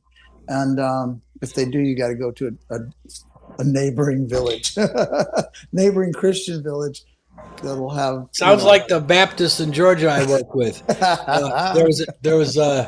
They didn't want to drink, but when they went on travel, they drank. yeah, Or another one, I was working with the Saudi Air Force, and we went out to dinner, and it was 1992 maybe, and I put my American Express Gold card on the bar, figuring they don't drink, and I got the bill back. It was $350, and I go, "Who drank?" He goes, "That whole table with those the Saudi Air Force. They're drunk," and I'm like, "I thought you guys didn't drink." And they go, "We're not in the Holy Land. We can drink."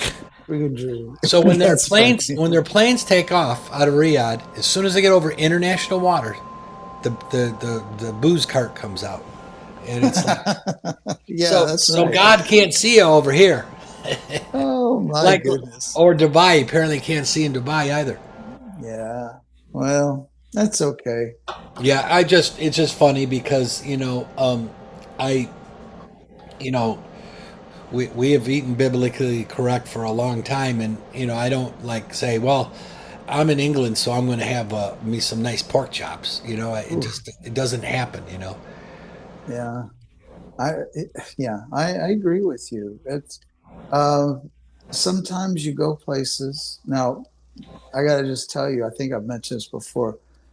My wife is a stickler on going to only kosher places, and so I am too. I am Yeah, too. sure. But I think, well, I could go over to that Aroma Cafe and get a coffee, but no, because then if I'm sitting there and somebody sees me, well, now I'm leading people into another way of thinking. That's not going to be Oh, okay. it's not a So, kosher coffee place.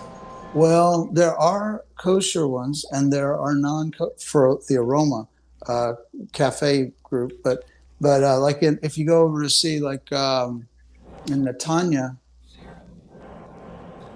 Naharia, I'm sorry, Naharia. Where David, I can't think of his last name. Our friend David lives over there. Darren Conley. Conley, that's it. Thank you. Uh, and That's you okay. know he lives over there, and there are several aromas, but only one of them's kosher. Yeah, and if you don't mind me asking, Mm. what would they violate if they're non-kosher or they're just not certified? Is that the deal? Well, see, they'll have everything in there that's kosher, and as you know, kosher is a big deal in Israel, and so you know, and if you're wearing a kippah like I do, you just got to go with the flow. It's got to be, and but even even halakhically, you should be able to go anywhere and get a coffee. That's Yeah, just halakhic. yeah. But you want milk in that coffee, you better make sure there's a certificate on the wall. And I see. I see. yeah, so but they can have everything is kosher products, Yeah. but they're not certified. And in my little world, you got to be careful with that because it just sends the wrong signal. And I So have been called out for it by yeshiva students, and I've told that story before. Well, several yeah, stories like that, but it just happens, and yeah, it's not like you mean to. yeah, You a lot of people move here and think that everything is kosher, and then they get rudely disturbed when they Yeah. find out, yeah, oh no. yeah. Wow, I didn't It's know it's that. it's interesting y'all talking about that because I yesterday morning I was watching a thing on YouTube on like the top 10 restaurants you don't want to eat at, and they were talking. You had Outback, TGI Fridays, all this stuff, and the reason was because of the way they were preparing food, and I was blown away by how much of the stuff is not only imported from China, like the lobsters at Red Wow. Lobster and things like that, and the fish come prepackaged and this, that, and the other. But it's interesting how much non-kosher things was not prepared well at all. Yeah, Like from pork products to lobsters to stuff like that, and I was blown away that a lot of those places went out of business because of the lawsuits of Ooh. food poisonings. people getting Yeah, sick. Yeah, Yeah, you don't need that. I can Yeah. remember years ago, we had stopped at Long John Silver's after church. It was her, Kelsey, and mom, and within a couple of hours after eating there, all four of us were sick. And I was just like, Wow. of course, this was long before we decided to eat the way we eat. But I was like, man, and so I, but Yeah. the stuff they were showing yesterday was just blowing my mind. I was going, you're kidding me. Like, the Outback, especially how they have that char grilled taste on their steaks and this, that, and the other. We used to eat Outback and everything. No, the meat is already cooked. It comes packaged like that, and to get that charcoal grill flavor, they put liquid smoke on it and then serve on your plate. I was Whew. like, wow. Yeah, I mean, so what are you that's paying too for? bad. The Preheated food is what you're experience. paying for. Yeah, it's not. Yeah, it's that Microwave dining meals. experience. But the with the shellfish and the pork products. I mean, it was blowing me away how they prepared it. I'm sort of going, one, you can't do it like that because of the parasites and stuff that's in that stuff. But not only Yeah. that, that's one of the reasons why you're not supposed to be eating this stuff. That's why it's not kosher. But it's just, You know, I was blown away. there's a there's a they have kosher sushi places here. I've been to one. And Wow.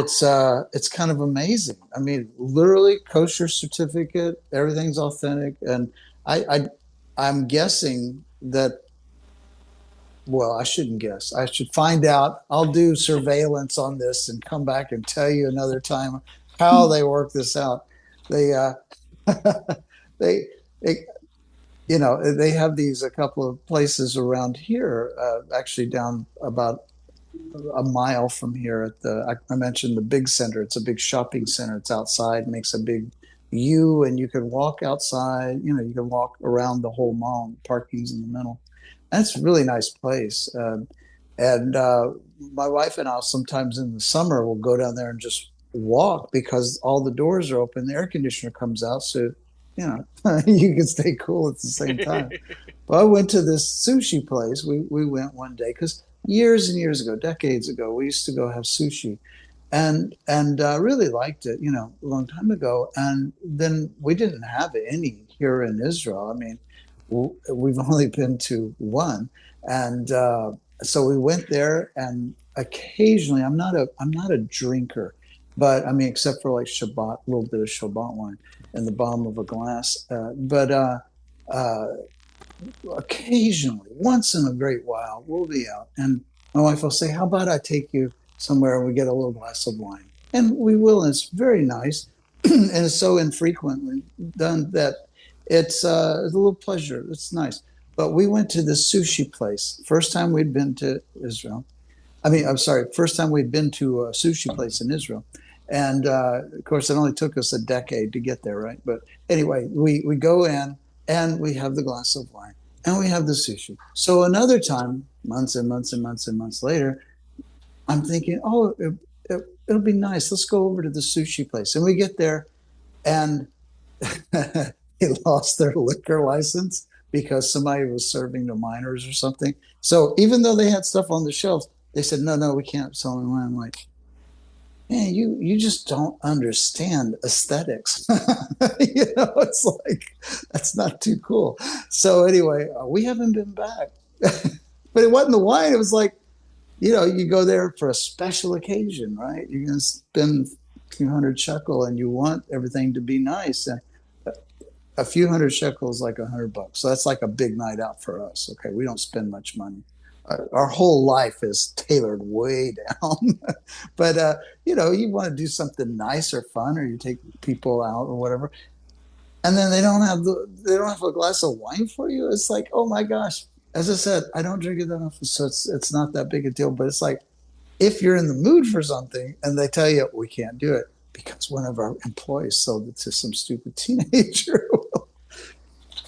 Okay, let the world move on. Teenagers are always going to push the limits.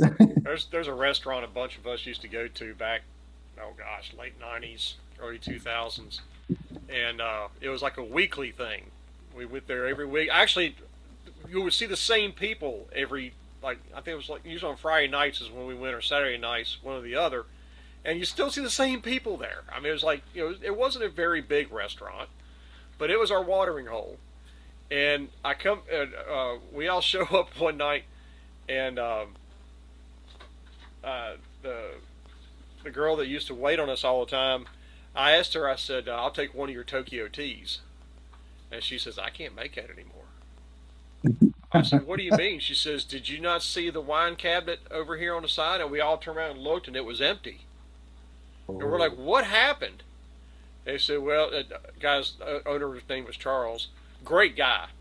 I mean, the pizza was made in brick ovens. I mean, that's how old school he was. Full-blooded Very Italian. nice. Best pizza I've ever had.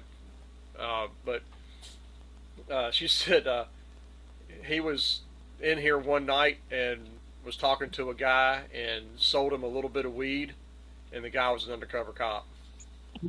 And so they lost the liquor license. Oh Selling my weed. And I was like, goodness. why would Oh, he that's do a that? She says, I big don't know. no. Oh my gosh. I was Yeah. like, man, and it wasn't.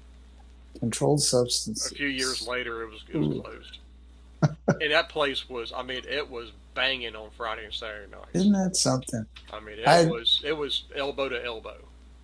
Yeah, and this guy you're talking about, this Charlie guy, he's probably a reasonably aged adult, and you would just think, Hell yeah. why would you put your everything at jeopardy over this little thing? I don't know. I don't care. People want to smoke pot, whatever they want to do, go do it. I don't care. But you own or operate a restaurant that's really rocking the numbers on certain nights. It's like, don't mess with it. and he had a really good business too, because it was his wife was like this champion cake decorator, And Oh, so that's nice. so she would always make, people would come in, order cakes from her, and she'd make them for people, this, that, and the other. She also had her cake. Her red velvet was just, Wow. but she would also have her cakes in a cake rack in a little cooler, so you can get a piece of cake when you're done eating, stuff like that. Oh, that's nice. And she'd cut it for you and bring it to you. His wife would. I mean, it was a really nice, kind of a small type of restaurant. I think he only had like one other guy working in the kitchen with him, so it was, everything was handmade. Overheads down, everything's Yeah, I mean, moving. everything was Well, handmade, I'm so smart. still to this day, there wasn't nothing on this menu that I didn't like. I mean, it Wow. was his manicotti was just, I mean, incredible, and he would even come out, walk around, say hi to everybody, sit down with you for a couple minutes, and talk to you and stuff. I mean, very nice people. And I don't know why he would jeopardize that by doing something stupid like that. I mean, It his people make turnaround was very small too, because we were there for close to 10 years going there, and it was the same oh two waitresses every time. yeah. So he didn't have any turnaround. I mean, everybody stayed there, But I just don't know why Yeah. you would do that. But People just I don't know. People make these decisions and not putting a lot of forethought in it. I just looked over there and saw Betty was here. I'm sorry because I yeah, wasn't she just really came on a few minutes looking. ago. Yeah. Oh, that's nice to see her. And there's Ronnie and We I had guess Miriam. I don't know what Patty's happened to listening. Miriam. She just Oh, popped up. oh, she was gone. Yeah, she was here. I don't know Eric, but I recognize his name. And Charles said, nice "Lesson to learned: see. don't sell green cake." Here, I have some special brownies for you. Oh, my be, goodness. be like that old Cheech and Chong thing about the cocaine, whatever. Said a little more for Santa Claus, a little more for Santa Claus, a little more for Santa Claus. Oh my gosh. Who would have believed that would have turned around? It only took 40 years, but who would have believed that would have just cycled back into, I don't know, hipness, coolness, whatever you want to call it. Excuse me uh, one second. I got to turn on this fan. I turned off our air conditioner because it had been on all day. It was kind of getting cold. So I decided to turn it off, but now I'm getting hot seeing here. Excuse me. I'm going to go turn this on.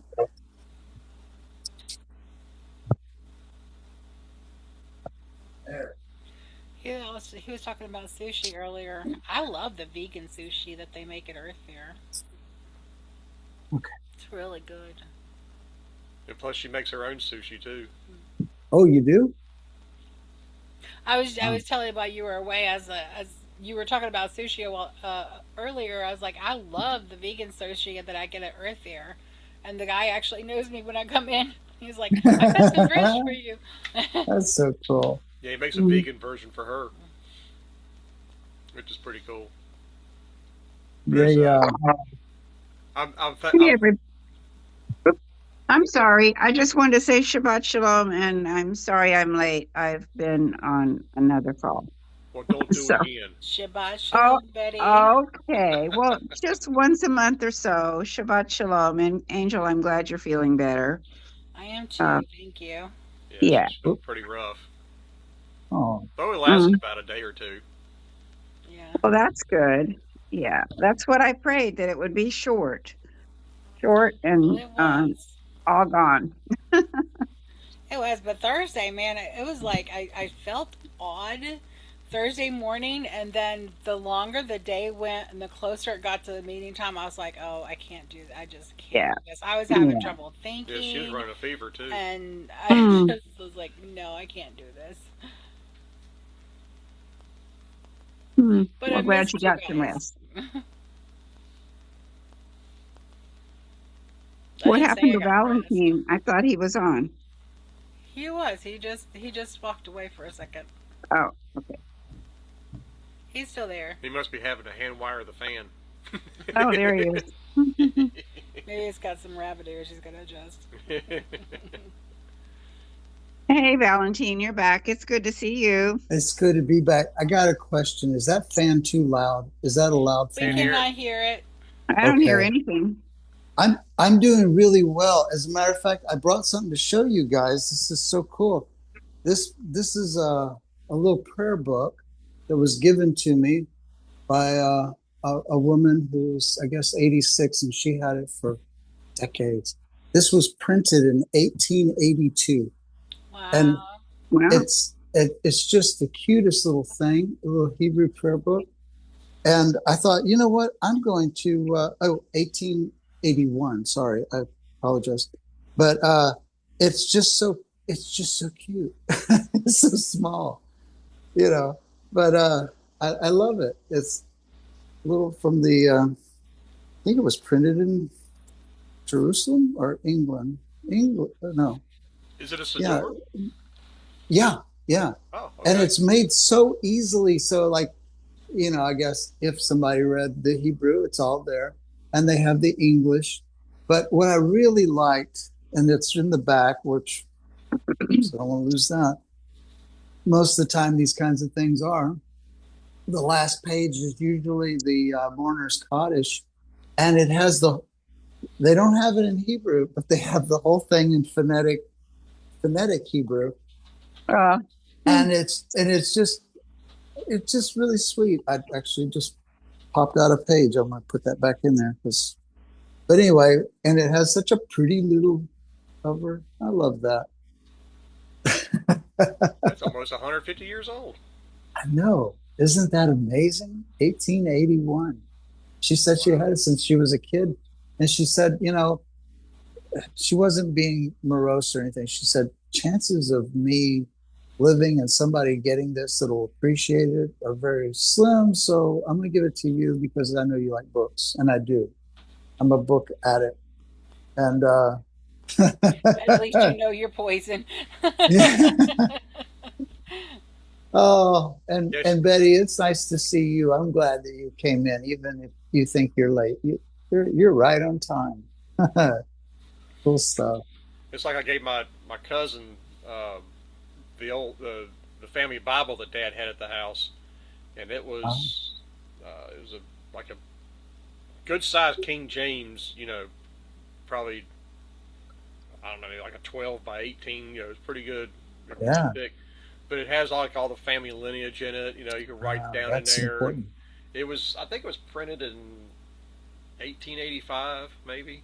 Yeah, So we've been in the right. family for a long, long Long time. time. And I just gave it to him. I was like, hey, dude, so I don't have anybody to leave this to. I said, Yeah, but if you want it and give it to either Noah or Hannah, his two kids, I said you can give one of them if you want to or whatever. But I said, but everything's in there. I mean, all the lineage and everything else from the Griffins to to now. And he yeah. was just kind of like, are you sure about that? I'm like, no, Yeah. go ahead and take it. And they had my dad's sister up here with them, and she just kind of looking at me like, what are you doing with that Bible? Uh-oh. Dad's. It's in his library, and She starts rolling up her sleeves. yeah. She just had this look on her face like, What do we what are got you going doing here? with that? Oh my Like, well, goodness. you don't have it. Like she would have wanted it I've anyway. been looking for that Bible for 42 years. And this little punk's had it the whole time. Oh my goodness. No, I just gave it to him. Just told him, said, just give it to Noah or whatever, and because I don't have any kids of my own, so Kelsey's not going to do anything with it.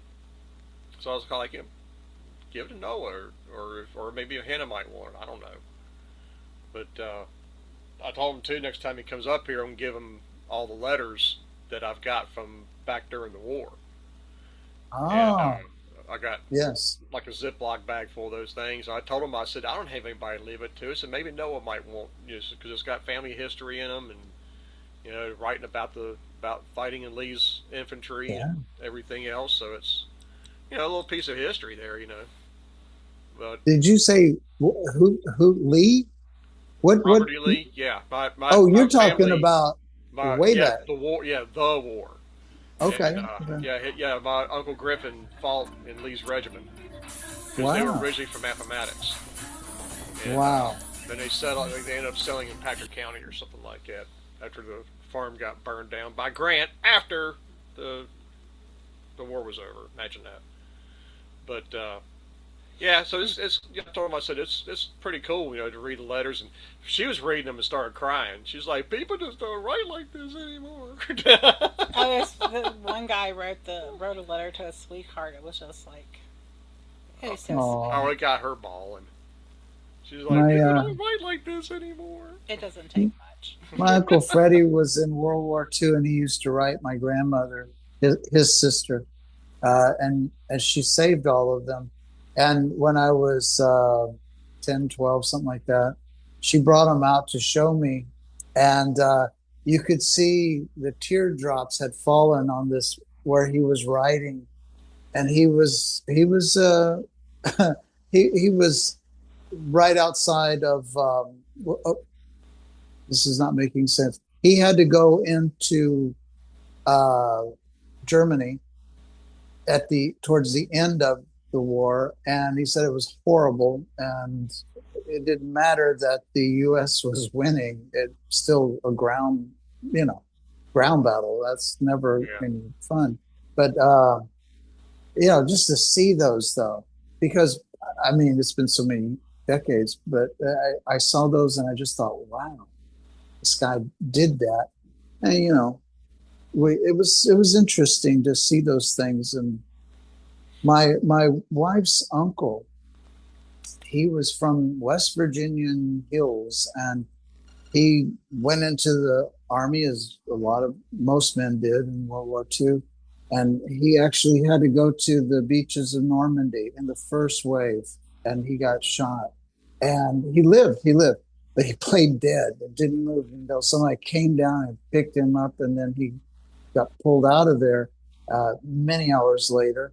And I only talked to him like twice, but she grew up with him, and he married a French woman, and they moved back to the States, and she didn't like West Virginia, so they moved to Santa Monica, California. But what an interesting thing to actually, I mean, there were people that were alive and had experienced that. What a thing to experience. He went to see Private Ryan, that movie that came out like Hmm. 20 years ago. He said, yeah, he said it was very realistic. He said, except he couldn't smell it. I thought, that's mind blowing. That's a thought. That was the Yeah. biggest thought I had for a while. My Couldn't Uncle Buzz smell never it. talked about his deal in Germany. They don't talk about that. According to Dad, he was in Germany because he also Yeah, came back with a Nazi helmet and some firearms and stuff like that from the war. Because you could do that back then. back Uh, then. I don't know whatever happened to that helmet, but Mhm. but yeah, I just remember he was always quiet, hardly ever talked to anybody, Yeah, and he definitely never talked about any of that. no, those guys just the Vietnam guys too. My ex brother-in-law was in Vietnam, and he's quite a few years older than me, but he he was his father, my ex father-in-law, who's long passed away now, but he was the champion skeet shooter, the world champion skeet shooter in 74 and 75. Well, anyway, his son, they grew up around guns, and it was great. So Army used that and made him a sharpshooter and sniper. And it was really interesting because you couldn't get him to talk about anything. Anything that I ever heard came from his mother, my ex mother-in-law, from letters that he had written to her, which he couldn't give a lot of information, but he would just say, "Pray for me. This is really hard. My job is hard." And it was just he was having a rough time. And but those guys didn't talk about stuff like that. Only guys that want to talk about stuff were people that never, I don't know what they were doing, but they weren't there. And Yeah, well, who my knows? next door neighbor was in Vietnam in the Marines there towards the end, but he was like a radio operator, repairman, stuff like that, and he'll sit there and tell you about it, and everything, but because he never saw any Yeah. combat, nothing like that. And my father-in-law was like that. He was in World War II. He was in the Navy, and because he had college time, he actually got to be an officer, which is good for him because he would not have made a good infantry person or, one of the regular sailors or something. But, and anyway, when they went to Okinawa, the troops had to take Okinawa, and he was the person who had to do all of the informational data collection, like, write letters because this soldier died or this, corresponding and things with the War Department. And that was interesting. He had interesting stories about, the waters that would come through that part of the island every day at a certain time. So you just knew at a certain time, put the typewriter up on top of the cabinet. And he talked about stuff like that. And there was a really nice man named Warren. He was I'm trying to think of I can't think of Warren's last name. He died some years back. He was a writer, and he made Aliyah here, and it was really interesting because he was in Korea, and they had to do decoding and stuff, and so those kind of guys will talk about that, but those guys that had to go in, I've never heard any of them talk. They're very reluctant. I don't know. It's like the guys that are here and have to go into combat talk about it. So I'm asking. There she is. There's Betty. I am. Yeah, I finally got my camera working, but on my phone, but my computer is dead. I thought it was fixed, but anyway, it's the screen's black. But I was going to tell you that one of his younger brothers was a pilot in World War II, and he actually got shot down and was a POW for quite a while. Wow.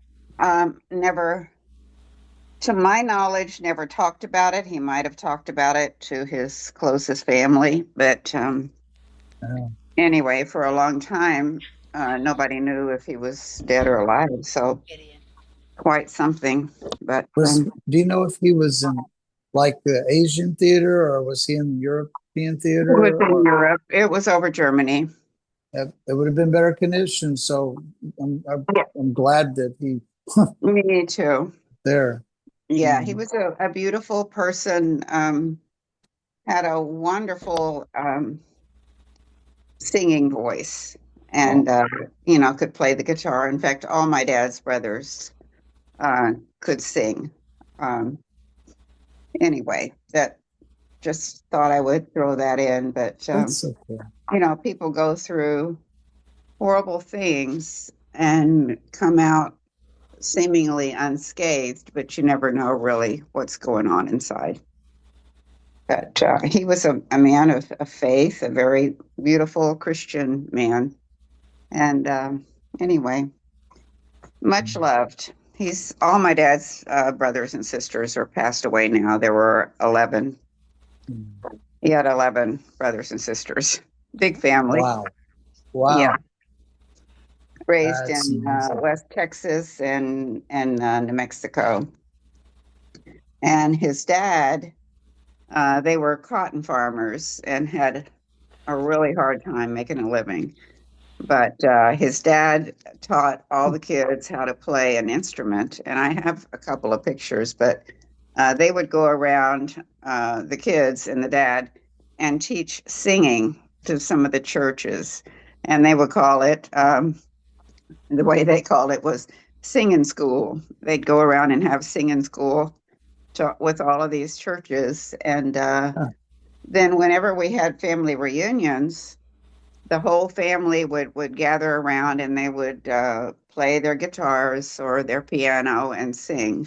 And it was just delightful. I mean, James and I just loved it. It was a really nice wonderful atmosphere to be around all the Tabors. So nice so memories. Cool. You talk about wartime stuff. A good buddy of mine, he was in the first Gulf War, and he served on a carrier, and he said they used to make money hand over fist on that thing because everybody would place bets how many times it would take an Air Force jet to land. Oh wow! Not the Marine, not the Navy, but an Air Force jet. Yeah. Huh. He said they made a lot of money. He said how many? I said give him three tries. How much?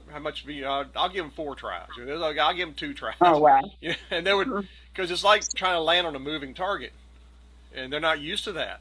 They're used to runways and stuff. So he said they Yeah. would touch and go all the time. So a couple of guys flat out just missed the boat. It was like Yeah, holy cow! But he said, but the Marines and the Navy guys would just go shh shh shh every single time. they It's did like, something. it's like, well, it kind of tells you who the best pilots in the military is, then, don't it? About It ain't that. the Air Force. But yeah, he You said know, that was hilarious. when I was a kid, my dad worked with four national airlines. It used to be the one with the sun on the back of the wing, and or the tail, and and they would have these picnics once in a while. And man, the pilots were hanging out together, and they were so cool. They had their flight glasses, and you're sitting around these lounge chairs, looking. Man, it was like everybody wanted to hang around with them, but that was an elite group of people, but they had all been to, well, a lot of them had been to Vietnam and then some Korea, and they had done stuff that we don't even want to know about. Yeah, You know? Mm. yeah. Tommy told me he remembers his dad coming home from Vietnam, and they were out in California at the time, and he says he remembers his dad being spit on by people in the crowd because he was in Vietnam. That's too bad. He says he'll never forget That's that. terrible. That's terrible. I mean, those It guys didn't happened. have a choice. They were drafted. You Yeah, know, Yeah. I mean, what are they supposed to do? Desert or yeah. Well, she refuse got and go to killed when they jail? came back home. So. See, Pardon? isn't that interesting? Because we were talking about that thing earlier where people just do things and say things, and it's like they don't know, but they're just filled with this emotion or that. And then do they ever go back and tell these people, hey, you know what? When I was 16, you guys came back and I don't know which one of you, but I spit on you or I called you a pig or I did. Mm. Nobody wants to apologize for that kind of stuff. You never ever hear anybody saying, yo, I did this. I really feel bad because I mean, they were drafted. You know, what are you supposed to do? Yeah. Poor guys. I really Yeah, felt bad for those guys. yeah, and a lot of them came back with lost limbs and blind and maimed and everything else. Agent Orange too. And what? Agent Orange. Right. My Oh yeah, my yeah. ex my ex father-in-law from my second marriage, he passed away back in '97, but I knew him, and way before I ever got with my second wife. But he was always a little loop in the head because he was one of the sprayers of Agent Orange in Vietnam, Oh.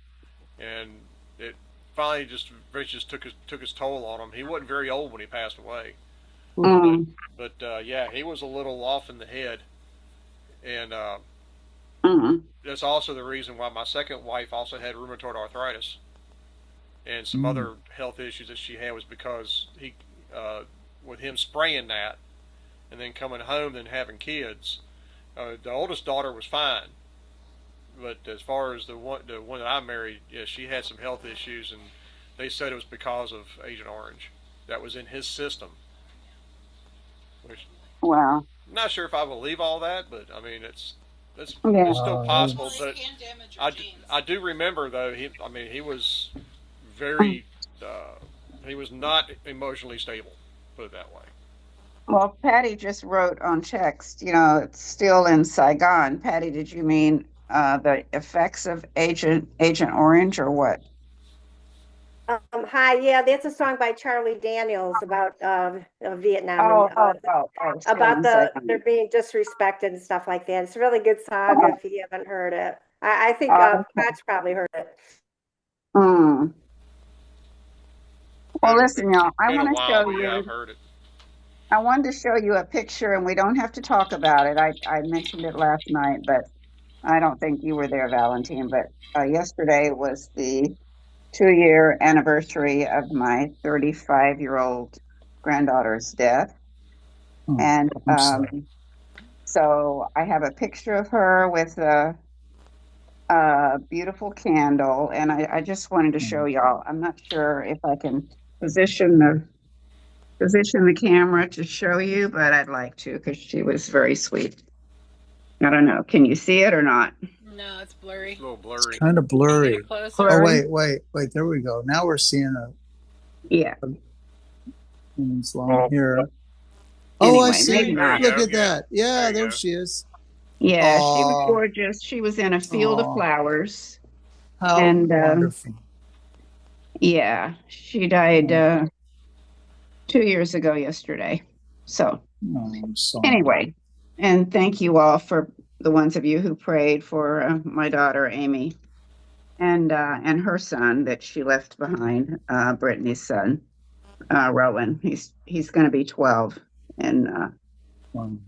and he's got lots of questions, but he and Amy talk freely about his mother, and I think that is really, really, really important. So anyway, I just wanted to show you all that. So, Oh, but you thank know, you for sharing that. you're Yeah. welcome. You're welcome. Oh, I mean, focusing on the memories, the good ones, the happy ones, instead of drowning ourselves in sorrow. I think I read a book a number of years ago. A friend sent it to me. Um, that was it was uh, something about the book of Psalms, but it was her own Psalms that she wrote after her son died. And one of the things she said in it was that sometimes joy and sorrow collide.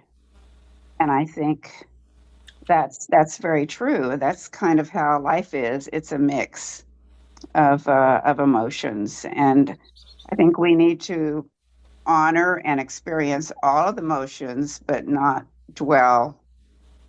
It's just better not to dwell too long on the really, really, really sad ones because it can get us down. And I've been there, and all of you know that. So, but anyway, just trying to but focus it's on good to happy. honor them. It's good to Pardon? honor. It's good to, on those certain days, to take that time and Right. recognize and remember Mm-hmm. them.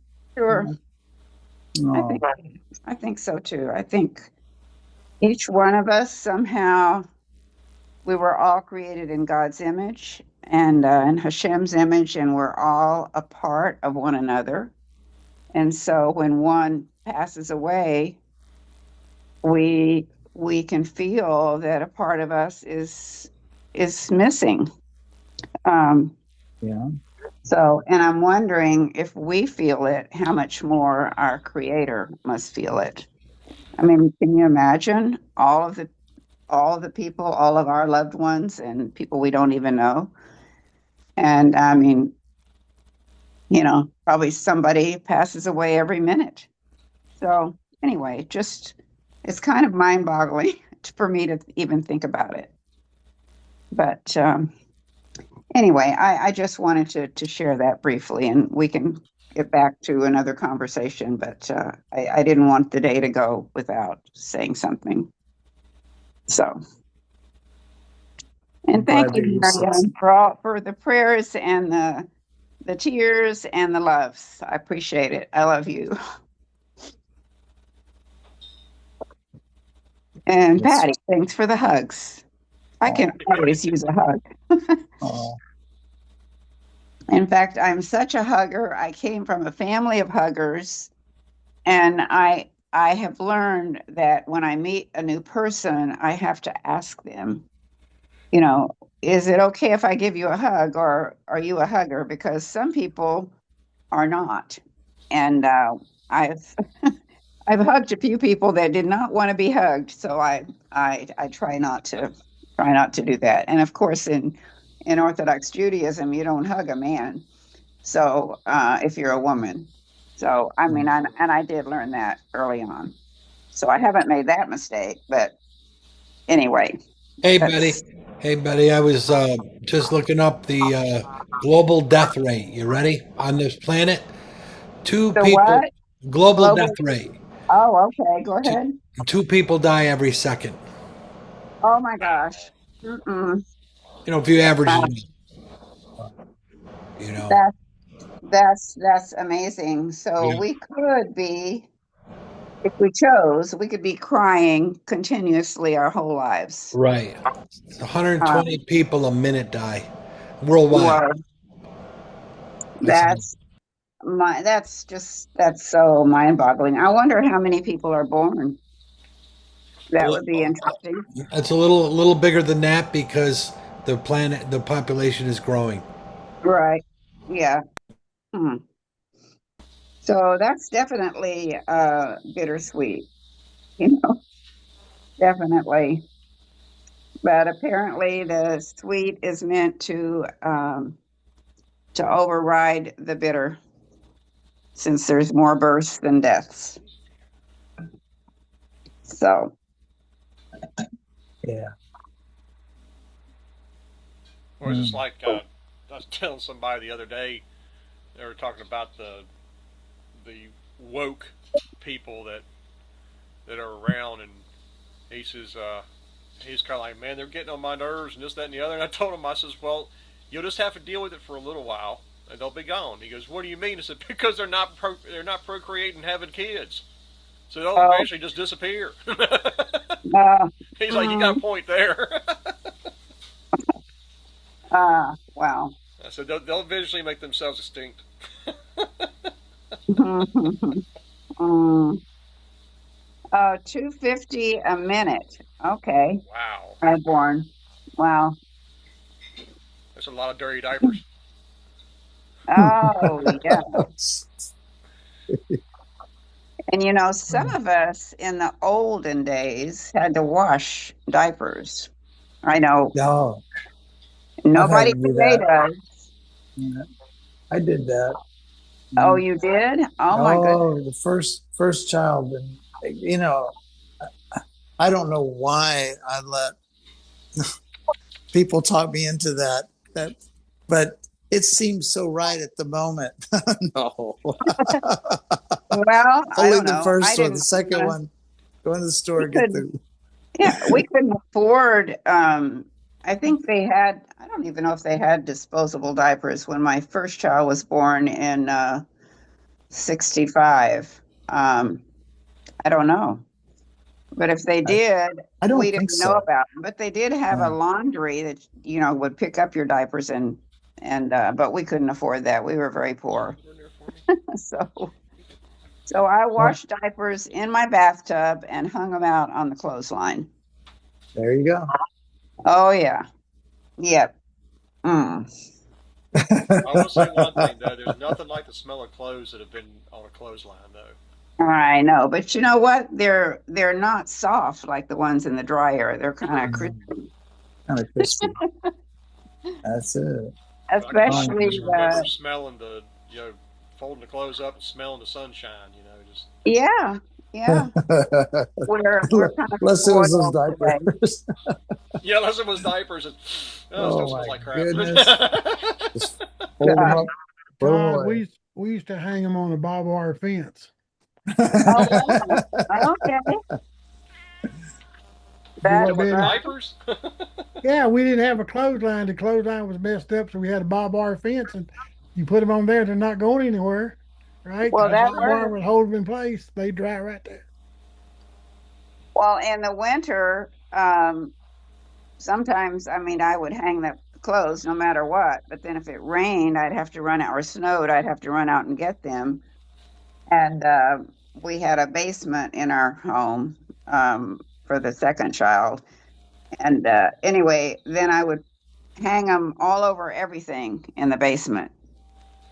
And my husband at the time was coaching basketball for Northeast Christian College. And so, guess what he did? He brought the uniforms home for me to wash. So I had to wash the uniforms. I did have a washer then, but I had to Oh, hang the diapers and the uniforms in the basement to dry. wow. And anyway, and you know what? I was so stupid. I never complained. I just did it. You're a very patient woman. That's amazing. Well, I didn't think about doing anything else. I mean, he asked me to do it, and so I complied. But oh, that's David. funny. David says, and hence you are no longer married to him. Funny. Oh, that's funny. But you know what? In the beginning, we were not best friends at all.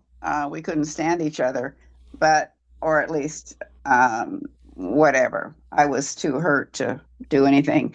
But now we are good friends. In fact, I'm going to call him tomorrow on Father's Day. Oh, We still keep in touch and contact each other on birthdays, and he's a friend. I mean, he was the father of my girls, so he gave me a beautiful gift. So I try to concentrate on that and not on the diapers and yeah. basketball uniforms. So Basketball. anyway, Oh, guys, I'm going to get going. It's 10 minutes to 10, and I just want to say happy Father's Day to those of you who are fathers, and happy Shabbat, Shabbat Shalom today. yeah, But I hope you have a really blessed week and a good week.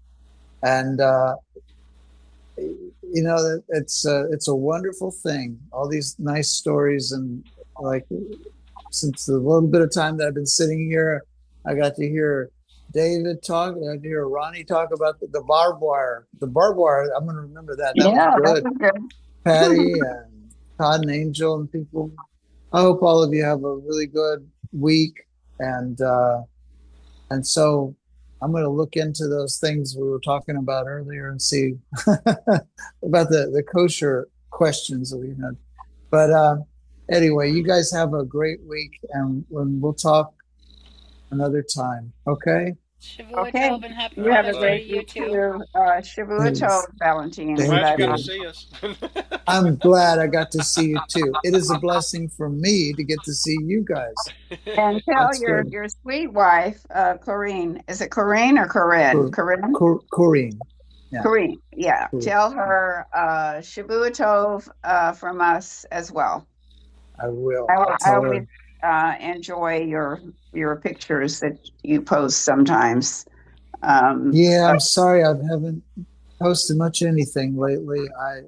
But I'll get back to it. I've been so many places. I went to the beach twice in a week. I went to Tel Aviv, went to Jerusalem. It's just like, oh my goodness, there's so much stuff. But you know, we had these breaks. We had these breaks from like sirens, and so yeah, I just said, let's go. yeah. Take advantage of them. That's We'd be wonderful. sitting having breakfast, and I'm like, "Hey, do you have any appointments today? Let's go to Tel Aviv and have pizza." That Life sounds is wonderful. beautiful. And Oh, a coffee. and a coffee, absolutely. To me, Yeah. I know this will sound so ridiculous, but to me, coffee is like almost a pseudo religious thing. I love coffee, and so I'll have maybe three a day, but usually two. And especially if Yeah. we're going to go somewhere, I'll have like in the summer, one of those cold coffees. Never ask for iced coffee in Israel. They give you this slush thing, but you want Um, Kubio carrot, the ice cubes. So cold coffee car. So anyway, I will think about you guys. You're in my prayers. okay. I'll talk with you later. Have a great Enjoy. day. Enjoy your Shabbat week. Shavua Tov. shalom. Bye Bye bye. Happy bye. Bye Father's bye. Day. Oh, thank you. Yes. Miriam, how are the babies doing?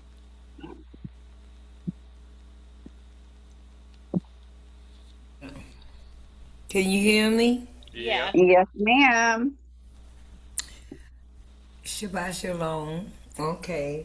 Shabbat Did shalom. I tell y'all I have two babies? Yeah. Yeah, that's what Yeah. he was asking about. Okay. And they're from the same mother. So I tell you, it was a blessing because they keep each other company. I don't have to do a whole lot. You know? That's Hmm. good. And they are just loving to me. I just sit here and watch them. And And they what are their play. names? What are their Yeah. names, Miriam? You have Sweet Pea and what? And Boots. Boots Boo. is the one with all the white feet and nothing Right. else. Yes. Oh, let me see. They're asleep now. I don't know where they at. I would dig them out and bring them here and let you guys see them. Yeah. You know, I never had pets before, and I'm 71. I always wanted one. I wish I would have did this years later. It's so comforting Hmm. and loving. You know, they just come on your lap and You're not want still to. keeping that boy in the cage, though, are you? No, nobody's in no cage. Okay. They roam everywhere. So I told you that eventually that would that the scuffling and the fighting or whatever would eventually taper Yeah. off. Oh, it's gone. It's just playfulness. Yep. But I think I have to get one of those cat things where they climb. Cat tree. That's what you call it? Hmm. Okay. They make all different kinds. Mhm. And that's what I don't know what to buy. Is it the highest one or a basic one or what to start with? Just Because they, whatever. That they don't need nothing high. They're still small. I mean, oh, we've got okay. one. I got one right here beside the chair. It's 7 feet tall. But we have 13 Yeah, we got cats. 13 cats. Yeah. Oh, okay. They have to have It's room, not even right? 6 months old yet, and it's already ripped to shreds. Uh-oh. Well, I think before But I they look love it. around, I think before I know it, I might have 13. I love them. Oh, They can I be dear. love them. expensive. They can Oh, be I love my expensive. babies. But Well, you look. know what? They do not fight each other. Right, because they're siblings. This Well, they oh, learn. that's what the catch is. Come here, baby. Okay. Yep. So Well, I'm I had to show you my baby. yeah, Y'all, and you know y'all what? have I, seen I always wanted a dog. her. But I knew I couldn't walk it because Right. I couldn't walk long, you know? And you Thank you got for to be able to seeing walk her. them and give them that exercise. Mm. Yeah. Oh, your baby is so, and that's what I wanted so bad. Uh, One little sweet thing. Oh, she's a sweetie. She's just she, giving me lots of kisses. I woke her up from a solid nap, so she's still kind of sleepy. oh, I love the kisses too. They give me I some. emailed you the Yeah. picture of Mini Me. And somebody Mm. told me, don't do that. It's on there. Is that bad? Let you What? let you is somebody told me don't let them give you kisses. Is that Well, bad? Oh, Oh no. Oh, no, that's because of they're course not. probably not used of it. Something about you can transfer or so. I say I don't. God is good, you know. that's just like The my only my thing I oldest my oldest brother made a post on Facebook several years back. He does these gentleman posts, and one of them he made was a gentleman does not let a dog lick him in the face. And I commented Oh, on it, told him, I said, "Dude, I would give my Les Paul to have one more kiss from Chester." Oh oh, my, And man, yes. yeah, that right there started.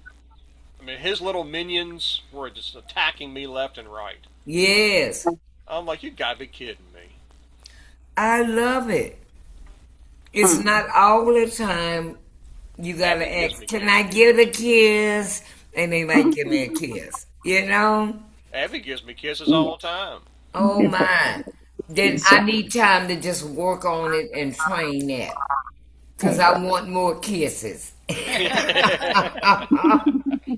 Okay, I ain't used to that, you know. Affection is so sweet to me, and I want it mm. so bad. Yeah, And they are. I mean, they'll just come and sit on your lap for no reason. that's what ours do. Yep. But, Rocket comes and gets on my chest every morning when she wakes up. oh, I mean, I well, can pretend to still be asleep and she'll just start kissing me and moving around like, wake up, mom, I'm here. well, when my babies, I call them babies, I'm sorry. when my babies do that, and I may go to the bathroom, come back, and we all still in the room, in the bed, they be walking on me. Is that a time to get up or something? I don't know. Pretty Yeah. much, yeah. Pretty much, yeah. Because you work for them. Oh, I didn't Yeah. know that. Oh yeah, you work for them. They don't. So I'm on their time clock. Well, Yeah, they we think we just we they just think. posted a picture of one of our outside cats here that we actually lost this morning. Oh No. no. Yeah, Oh Oh, I'm so something sorry to hear something got a that. hold of her and ripped her head off, and then no. one of the Oh other no, uh, that's horrible. yeah, and apparently one of the other cats in the backyard dragged her to the pad where we feed everybody. I Oh. guess so that we can find her, and so we Oh, had that to. is so That's sad. so sorry to hear. Yeah, baby. Bless her heart. Let me tell She's you, only cats to me is always babies. she's only two and a Baby half years dogs old, is stronger, you know? Mm. but Mm. it's just an outside cat, so things are going to happen, and it's yeah. Yeah. We- Mm. Okay, She never got outside. close enough to us though to actually pet her. Um, Oh, okay. but you could approach her, she wouldn't run away from you. But as Yeah. far as like reaching down trying to pet her, she didn't do that.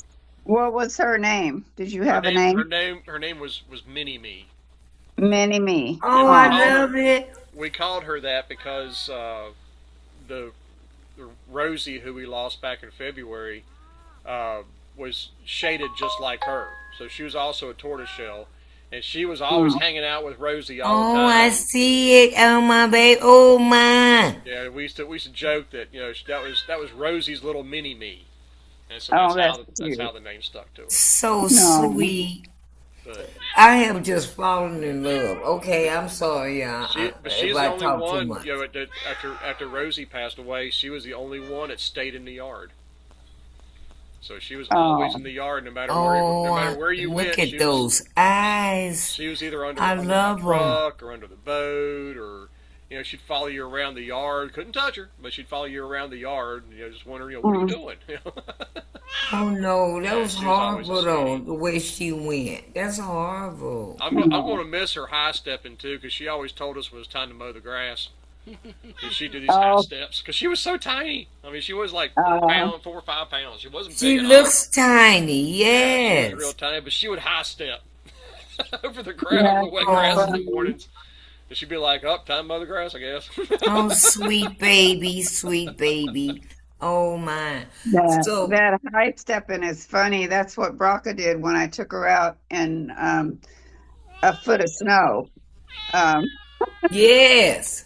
She was high stepping for sure, but I thought she wanted to come in, and I tried to, like pull the leash and say, "Come on, baby," and she didn't want to. She was having too much fun high stepping all around in the snow. Mm.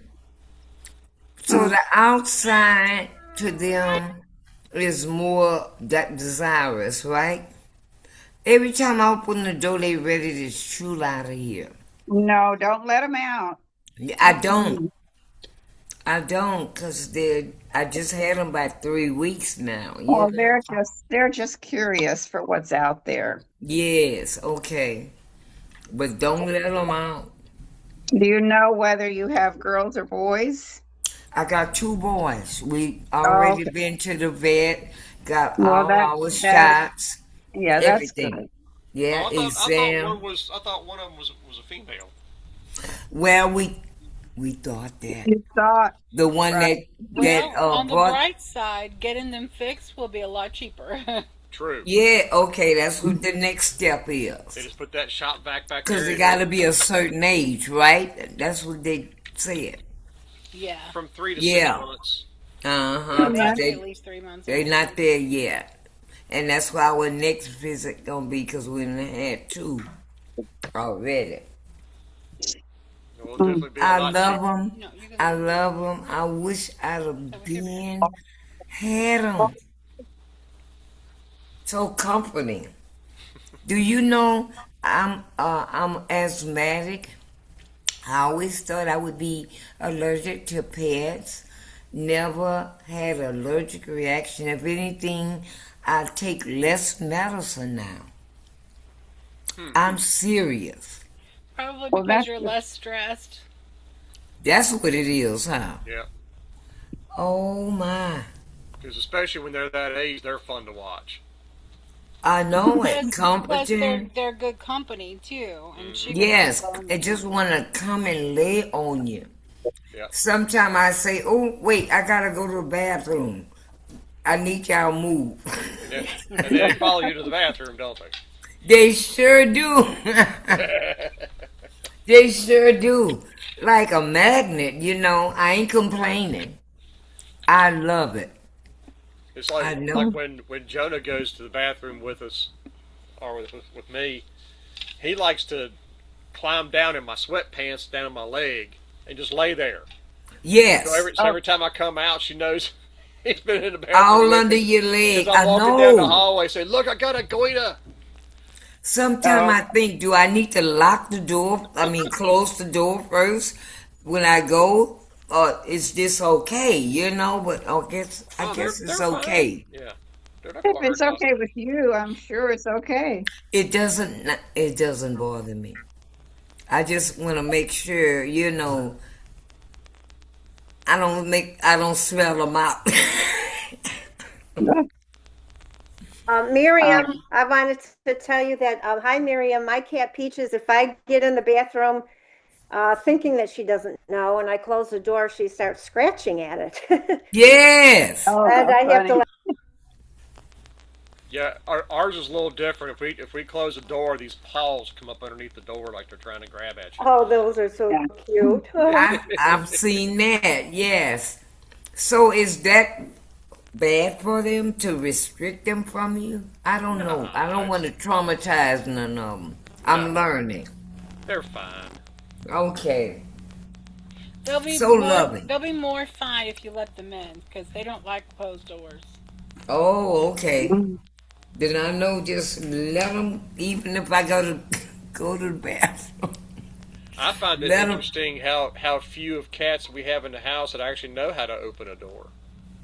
It took Oh, Yes. it took this one about 6 months to figure out. Hey, if I take my paw and pull it open, it'll open up. Are you serious? You know, it took him several months. Kirby does it. He grabs the door, pulls it open. But the rest of them kind of want to smash their face in the door and try to use their cheek to push it open. And it's like, no, it didn't work all Oh, that well. not work, huh? Hmm. yeah. Poor Abigail, she tries to do it. She closes the door every single time. It's like, Abby, you're going the wrong direction. But he can pull a door open. Kirby can pull a door open. I don't think anybody else does that in the house. Jonah can not pull it with his paw though. No, yeah, He he can get doesn't. it open with his nose. Well, it Yeah, seems which like is which is what even Sammy does and all that. seems like if you close the door and turn the knob, I mean, how can they, unless your doors are just loose? Oh no, we we don't usually pull the door shut. We usually go to the Okay. bathroom. That's when Oh, okay. our Yeah. Well, bedroom. Brock Oh, Brock okay, has We been yeah. don't open the usually door. Well, lock that's them. what I do, and they still come in. Yeah. Shabbat shalom and shavua tov, Dave and Patty. Yes, David. Shabbat shalom, Shabbat tov. Yes. Bye, everybody. Have a great day. Bye. And Bye, Patty. I figured you All were right, Shabbat coming Patty. in. shalom, Patty. We love Thank you you for and hosting Dave. Todd and Angel. And have a great week, everyone. And kiss your Mhm. kitties and have a good week. Bye bye. Thank you. Bye. Bye Yes. bye. Bye bye. Shabbat tov, honey. Well, it's time for me to feed my babies because they're roaming around and then I hopped on the desk Mhm. and all on my papers. To see what I And mean? You work yeah. for them. Oh, that's what Yeah, that they means. think you're Okay. Biting on the boss. biting on my Bible on my stand. I guess that's okay.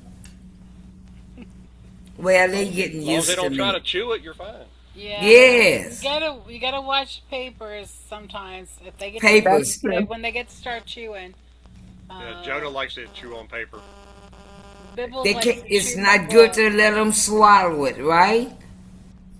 Oh, you don't want Well, them to eat it. you got to be careful because they'll ruin stuff.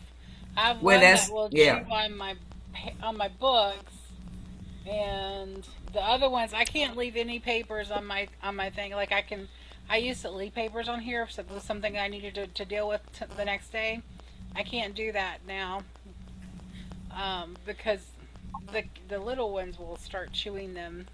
So you especially have to close up everything. especially Yeah. Jonah. Well, Brooke, I used to love to jump up and steal the napkin off my lap. And so now she's trained me to keep my napkin on the table. Oh Um, my. I mean that's weird. So when I go somewhere, I need to remember, okay, Braca's not here. I can have etiquette, you know. But when she's home, it's just not worth it. I don't but trust the little stinker. but That's even funny. isn't there little inklings showing you how they feel? I don't know. You know. Hmm. Well, yeah. I mean, you can tell when they're happy or when they're sad or whatever. When They're they, little kids, you yeah, know. They're not going to be sad. yeah. They're going to be wide open. So they're more playful, right?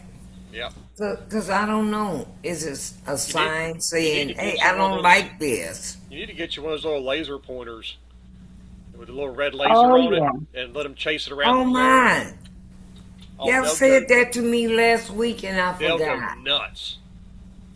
Matter of fact, the ones we Okay. have here love it so much. If I just make the sound of it, they're like, huh? Hmm. Because all I What? have to do is just go, That's on just pop your head Amazon, right right? there. Look, Amazon, where I go, I don't know. and here comes the Amazon. rest of them in the room. Where's it at?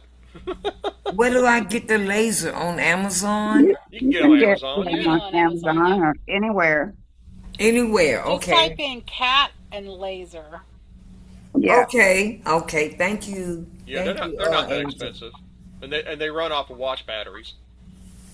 Yes. Oh, that's a good idea. That'll keep them like active, occupied. Well, you have to push the button and direct them Yeah, and where to play with go. them. Yeah, I know. Yeah, but they don't have that, so that's Really? good. I need to know that. I'm writing it down. Uh, laser pointer. And I'm sure you've already bought them like the little toy mice They and have tons of little animals, and little balls you're to gonna run find them around. everywhere too. You're gonna find them behind every bookshelf, I under know. Oh yeah. Sometimes under I every piece can't of find furniture. any of them. Yeah, they're scattered everywhere. I have to get my grabs. I have a pole that grabs stuff from under the sofa because I can't get under there. And every yeah, every yeah. every time she moves the 5 gallon buckets out from the washing machine and we keep all the grain stuff in, there's always like a pile of balls back there. Wow, wow. Okay. Like a dozen of them sitting back there. It's like, oh, that's where all those toys went. Yes. But once they get lodged somewhere, it seems like they done with it. I have to make sure that don't stay. Well, until you get it back out, then they'll be like, oh yeah, I can lose it again, yay! Oh, okay. So they're not worried about trying to get it out. Just play with it. I'm learning, y'all. I'm sorry. Yeah, we got the ones here. We got them the little stuffed animals and stuff like that they play with too, and they just sometimes they'll sit around for about a week, they'll never touch them. The next thing you know, you hear thunder in the kitchen, and it's like everybody's playing with that one toy, Yeah. just going nuts. Yes. But do they love to be in, oh, I call it a WW wrestling match? Oh gosh, What? A WW wrestling match. these two Look boys like, right, these two boys I Oh, right don't know if here. they fighting or playing. It's nerve. They're It's, playing. They're Gideon, playing. Gideon, okay, I and his don't need brother to stop Sammy. it. Well, Gideon and Sammy don't fight like regular cats. Mm-hmm. They grew up literally wrestling in a cage, and I can still remember them uh, walking across the top of the cage with their front paws and kicking each other with the back Upside paws. down, yeah. Yeah, oh, upside funny. down. I used to call him Nature Boy, and I called Sammy Dusty Rhodes. And I mean I've I love these. it. I have seen these boys pick each other up and suplex each other on the heads. I mean, they don't fight like What? regular cats. These two boys wrestle, and especially him, he likes to box. He likes to get on his hind legs and bounce Like Oh, I Tigger. seen like that. Tigger I and Walt seen Disney. that. It's And so cute though. I mean, I don't know if somebody getting hurt. I have to stop it. I So don't don't know how stop these it. two guys don't get hurt, but they don't. But I've seen them drop each other on their heads all the time, and I'm sort of going, how does that not hurt? But But when that's you just the hear, way that's just the way that these guys play. but And when you hear someone say, ah!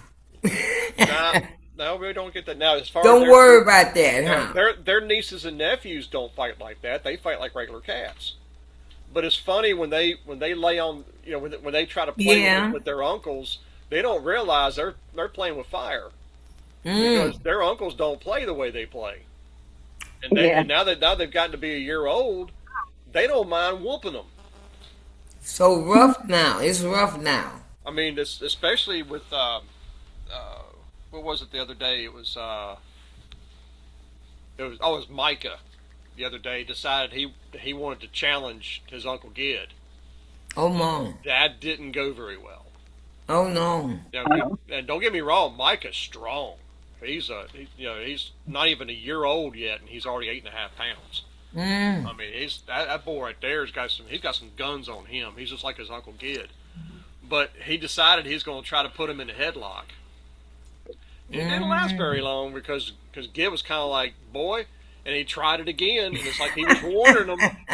And he tried it one more time and do it again, and he hit him so hard he spun him around the floor and knocked him about 3 feet away from him. Okay. And Micah I just can looked at him. understand. Going, You don't stop on this? you play with fire, boy. Oh, shucks. I would be nervous. You don't stop it. No, let him learn his lesson. Okay. That's how you do it. Just let him learn his lesson. They're just Ouch, cats being little ouch. cats. Yeah, he's just trying to show dominance over his uncle, which it ain't gonna fly. So it's okay. Okay. It's Now, because the way it is, Sammy's the one that actually runs the house. He's like the pack leader of the house. oh, And okay. the orange one I just had, his brother Gideon, he's his right hand man. He's the one that does the hitting. So basically, Sammy doesn't really hit anybody that much, but if somebody gets out of line, he basically just sends Gid, and Gid takes care of it. Knocks him Okay, around. Sammy is the oldest of the bunch, like the. No, he's the same age as Gideon. They're both 4.5 years old. Oh, okay. But he's basically the pack leader of the house. He runs the house. But he Okay. he doesn't bully anybody. They just all look up to him. He just keeps order. In a way, yeah, in a way. Wow. Todd's Cat Mafia. You're Oh. fighting the family. Well, I'm so happy I made this decision to take my babies, Sweet Pea and Boots. And Boots came first and then Sweet Pea, which is from the same family. Actually, Yeah. Chuck just put a funny thought in my head. Mm-hmm. He said the Cat Mafia, because I could picture Micah the other day messing with Gideon, trying to put him in the headlock. I could see Gideon just looking at him going, I'm going to make you an offer you can't refuse. I could just see that. That's Gideon right here. I can I could just see him understand. doing it. I'm going to I make you an can offer I you can can't hear refuse. that too. Oh my God, that's so cute. Yes. If you do it again, you're going to be in duct tape. You gonna be. That's it. Oh my. Learn your lesson. But he did. But This authority boy- has to be established, right? Yeah, because this boy right here, he's got some big paws. I mean, his paws are like that. I mean, so when he hits a lot of power in that thing. Oh my. He hits hard. I mean, Kirby's the biggest cat in the house. He's probably 12, 13 pounds. And he can hit him hard enough to where he spins him around. Okay. About paws. That's a pretty big. Because those things dig in deep. Well, you got to keep them clipped. Well, that's what I'm saying. How old? Because they just, You can clip 'em 5 now. months? You can clip them now. It's ready now? Be careful and don't get them. Don't clip them in the quick. I don't want to They'll do not it. I have to send them to the vet, okay? The thing is, if you start clipping them now, then they get used to it, and they don't get so so wiggly as you're trying to cut their claws. Okay. This one right here will sit in my lap and just spread his fingers out for me. He's like, all right, go ahead. He doesn't fuss at all. He just lays Oh, there. okay. Abby does that. Becca does that. Because I've been cutting them since they were little But kittens. you guys do it. You know, y'all clip, right? Yep, right I there. don't have this. I don't have I the keep one handy courage. because I'm always cutting somebody's claws if it's not every No, day. I can't do that to my babies. I have to send them to the vet and let them do it. 5 months is old enough, right? Or you can do them now. Okay, that's what It I'm ain't gonna gonna hurt do. them. Well, that's the first thing we did with all the little kittens when we brought them in the house and gave them a bath and everything. I went ahead and trimmed their claws right there. But y'all do it. I don't have that courage. Okay, so I gotta send them to the vet Well, you're and gonna be let the doing it a vet. lot because their claws will get sharp again within a month. Oh, that quick? Yeah, because they actually shed their claws. That's why they use No, I scratching don't want to posts. get used to hurting them. Wait, I don't know. You Okay. won't be hurting Have them. your vet show you how to do it. Yeah. Get you some clippers, like some. They're called what are they called? Cat nail clippers. Hmm. Just get you a pair and then take them with you to the vet's visit the next time, So and they can have show them me. show you how to do it. It's very easy. Oh, okay. And I usually don't do their back feet probably more than a couple times a year. It's the front claws is what I pretty much The keep them doing. front is the problem, I think, though. Hmm. Because they That's grasp on everything just to climb on me, and they dig in. I got little marks on my well, if they dig in, knees. you need to correct them. I don't know. Okay. Well, then they're gonna keep digging in. When they climbing on me to get on me, I don't want to hurt nobody. Well, you got it. You got to stop. I'm being a bad mommy. Okay, I No, you're have to not get being stuff. bad. It's just that you're letting them run the house, which they're going to run the house anyway. Oh shucks. But if they do something that hurts, you need to correct them. Okay, I'm learning. Because who was it that used to? Oh, Kirby used to do that. He used to climb up my leg, and a couple of smacks later, he stopped doing it.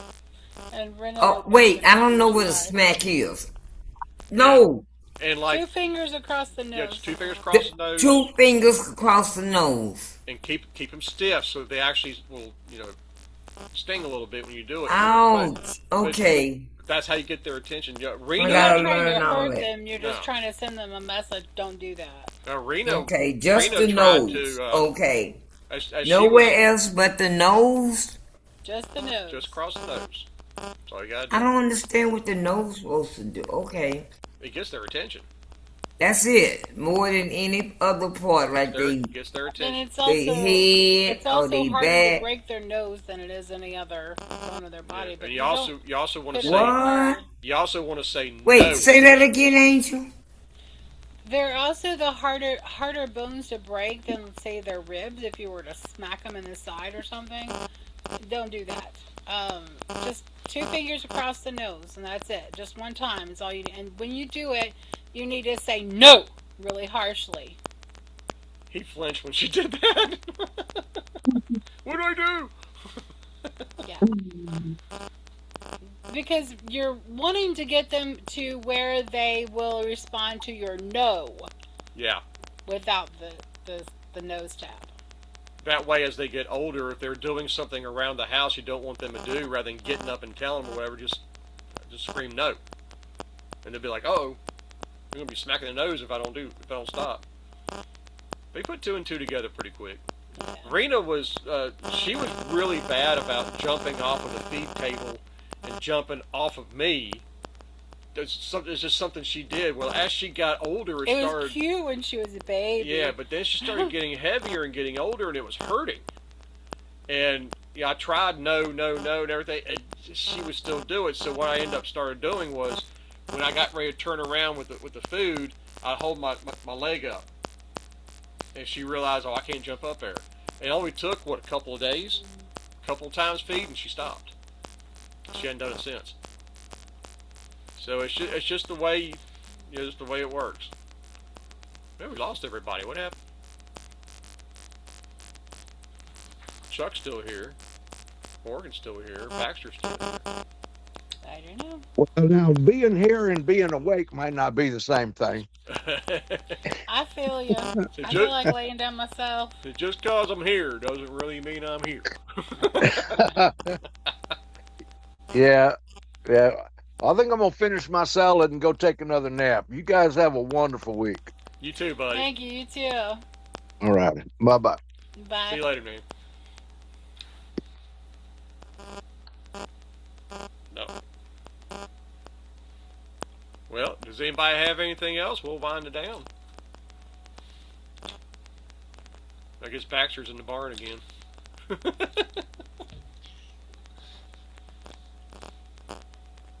Ow, dude. Really? Yeah. You gotta bite me, seriously? Are you that hungry? Good grief. Alright, well, I guess we'll sign off. Everyone, You guys have a great week. Have a great weekend and a great week, and Shavua Tov. Love you guys. See y'all.